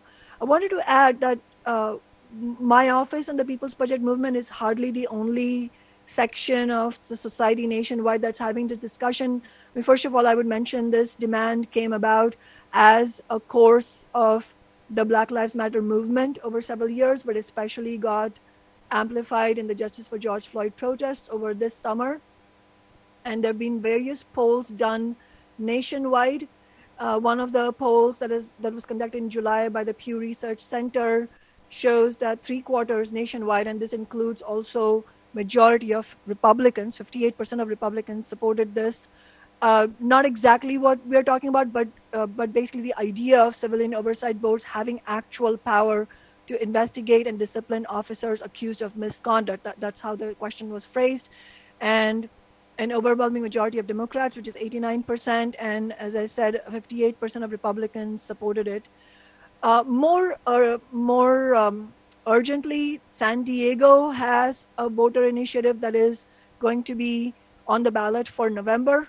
The history is quickly, the activists wanted a stronger community review board for the police department back in 2016, but did not get it. And a very watered down something called Measure G was voted on at that time, but it made minimal changes.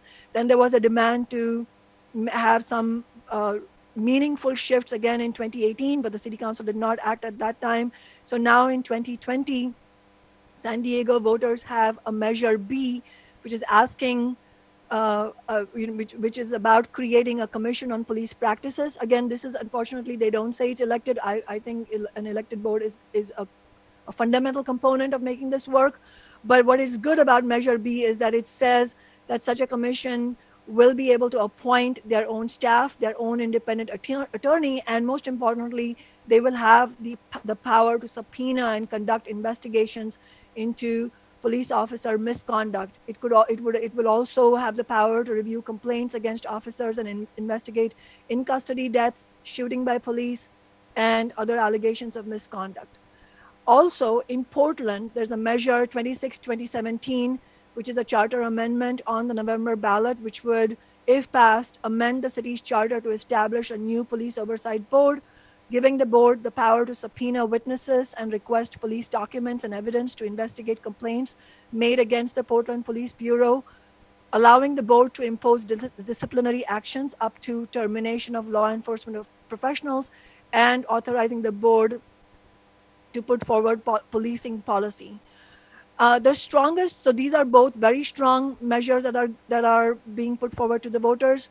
In addition to this, though, in Chicago this very month, the strongest measure has come forward, and this is not a ballot measure. This has come from the aldermen, the Board of Aldermen or the City Council in Chicago.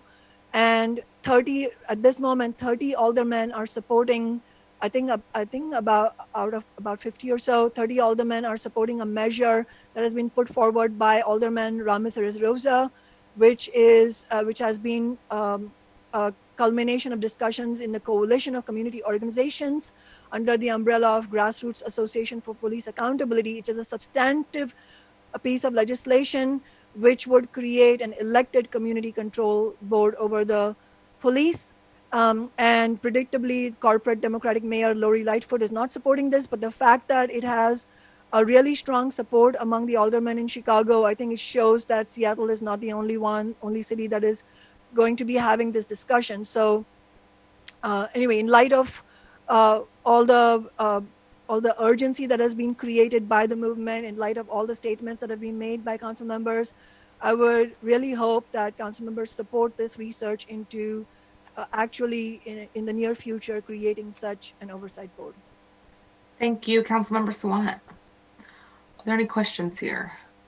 Okay, I did hear you say it's a statement of legislative intent, correct? It's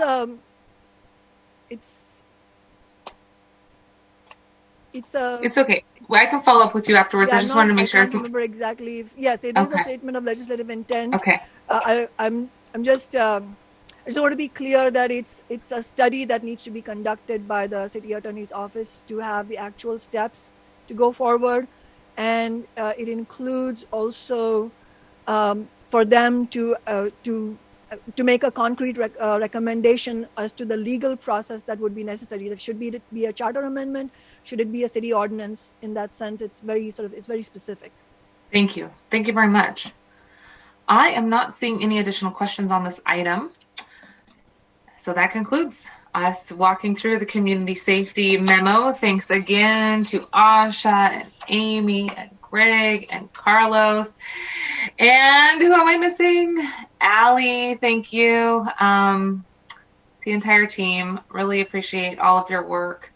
And we will go ahead and see you again this afternoon at 2 p.m. where we will go into HSD and homelessness. And if we have time, we will do the COVID response paper, which we appreciate the central staff's memo on that as well.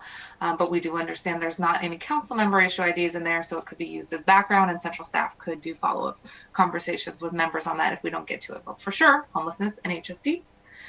If there's nothing else for the good of the order, the meeting is in recess until 2 p.m. Hearing no objections, we will see you all at 2 p.m. Thanks again, central staff, for walking us through this morning.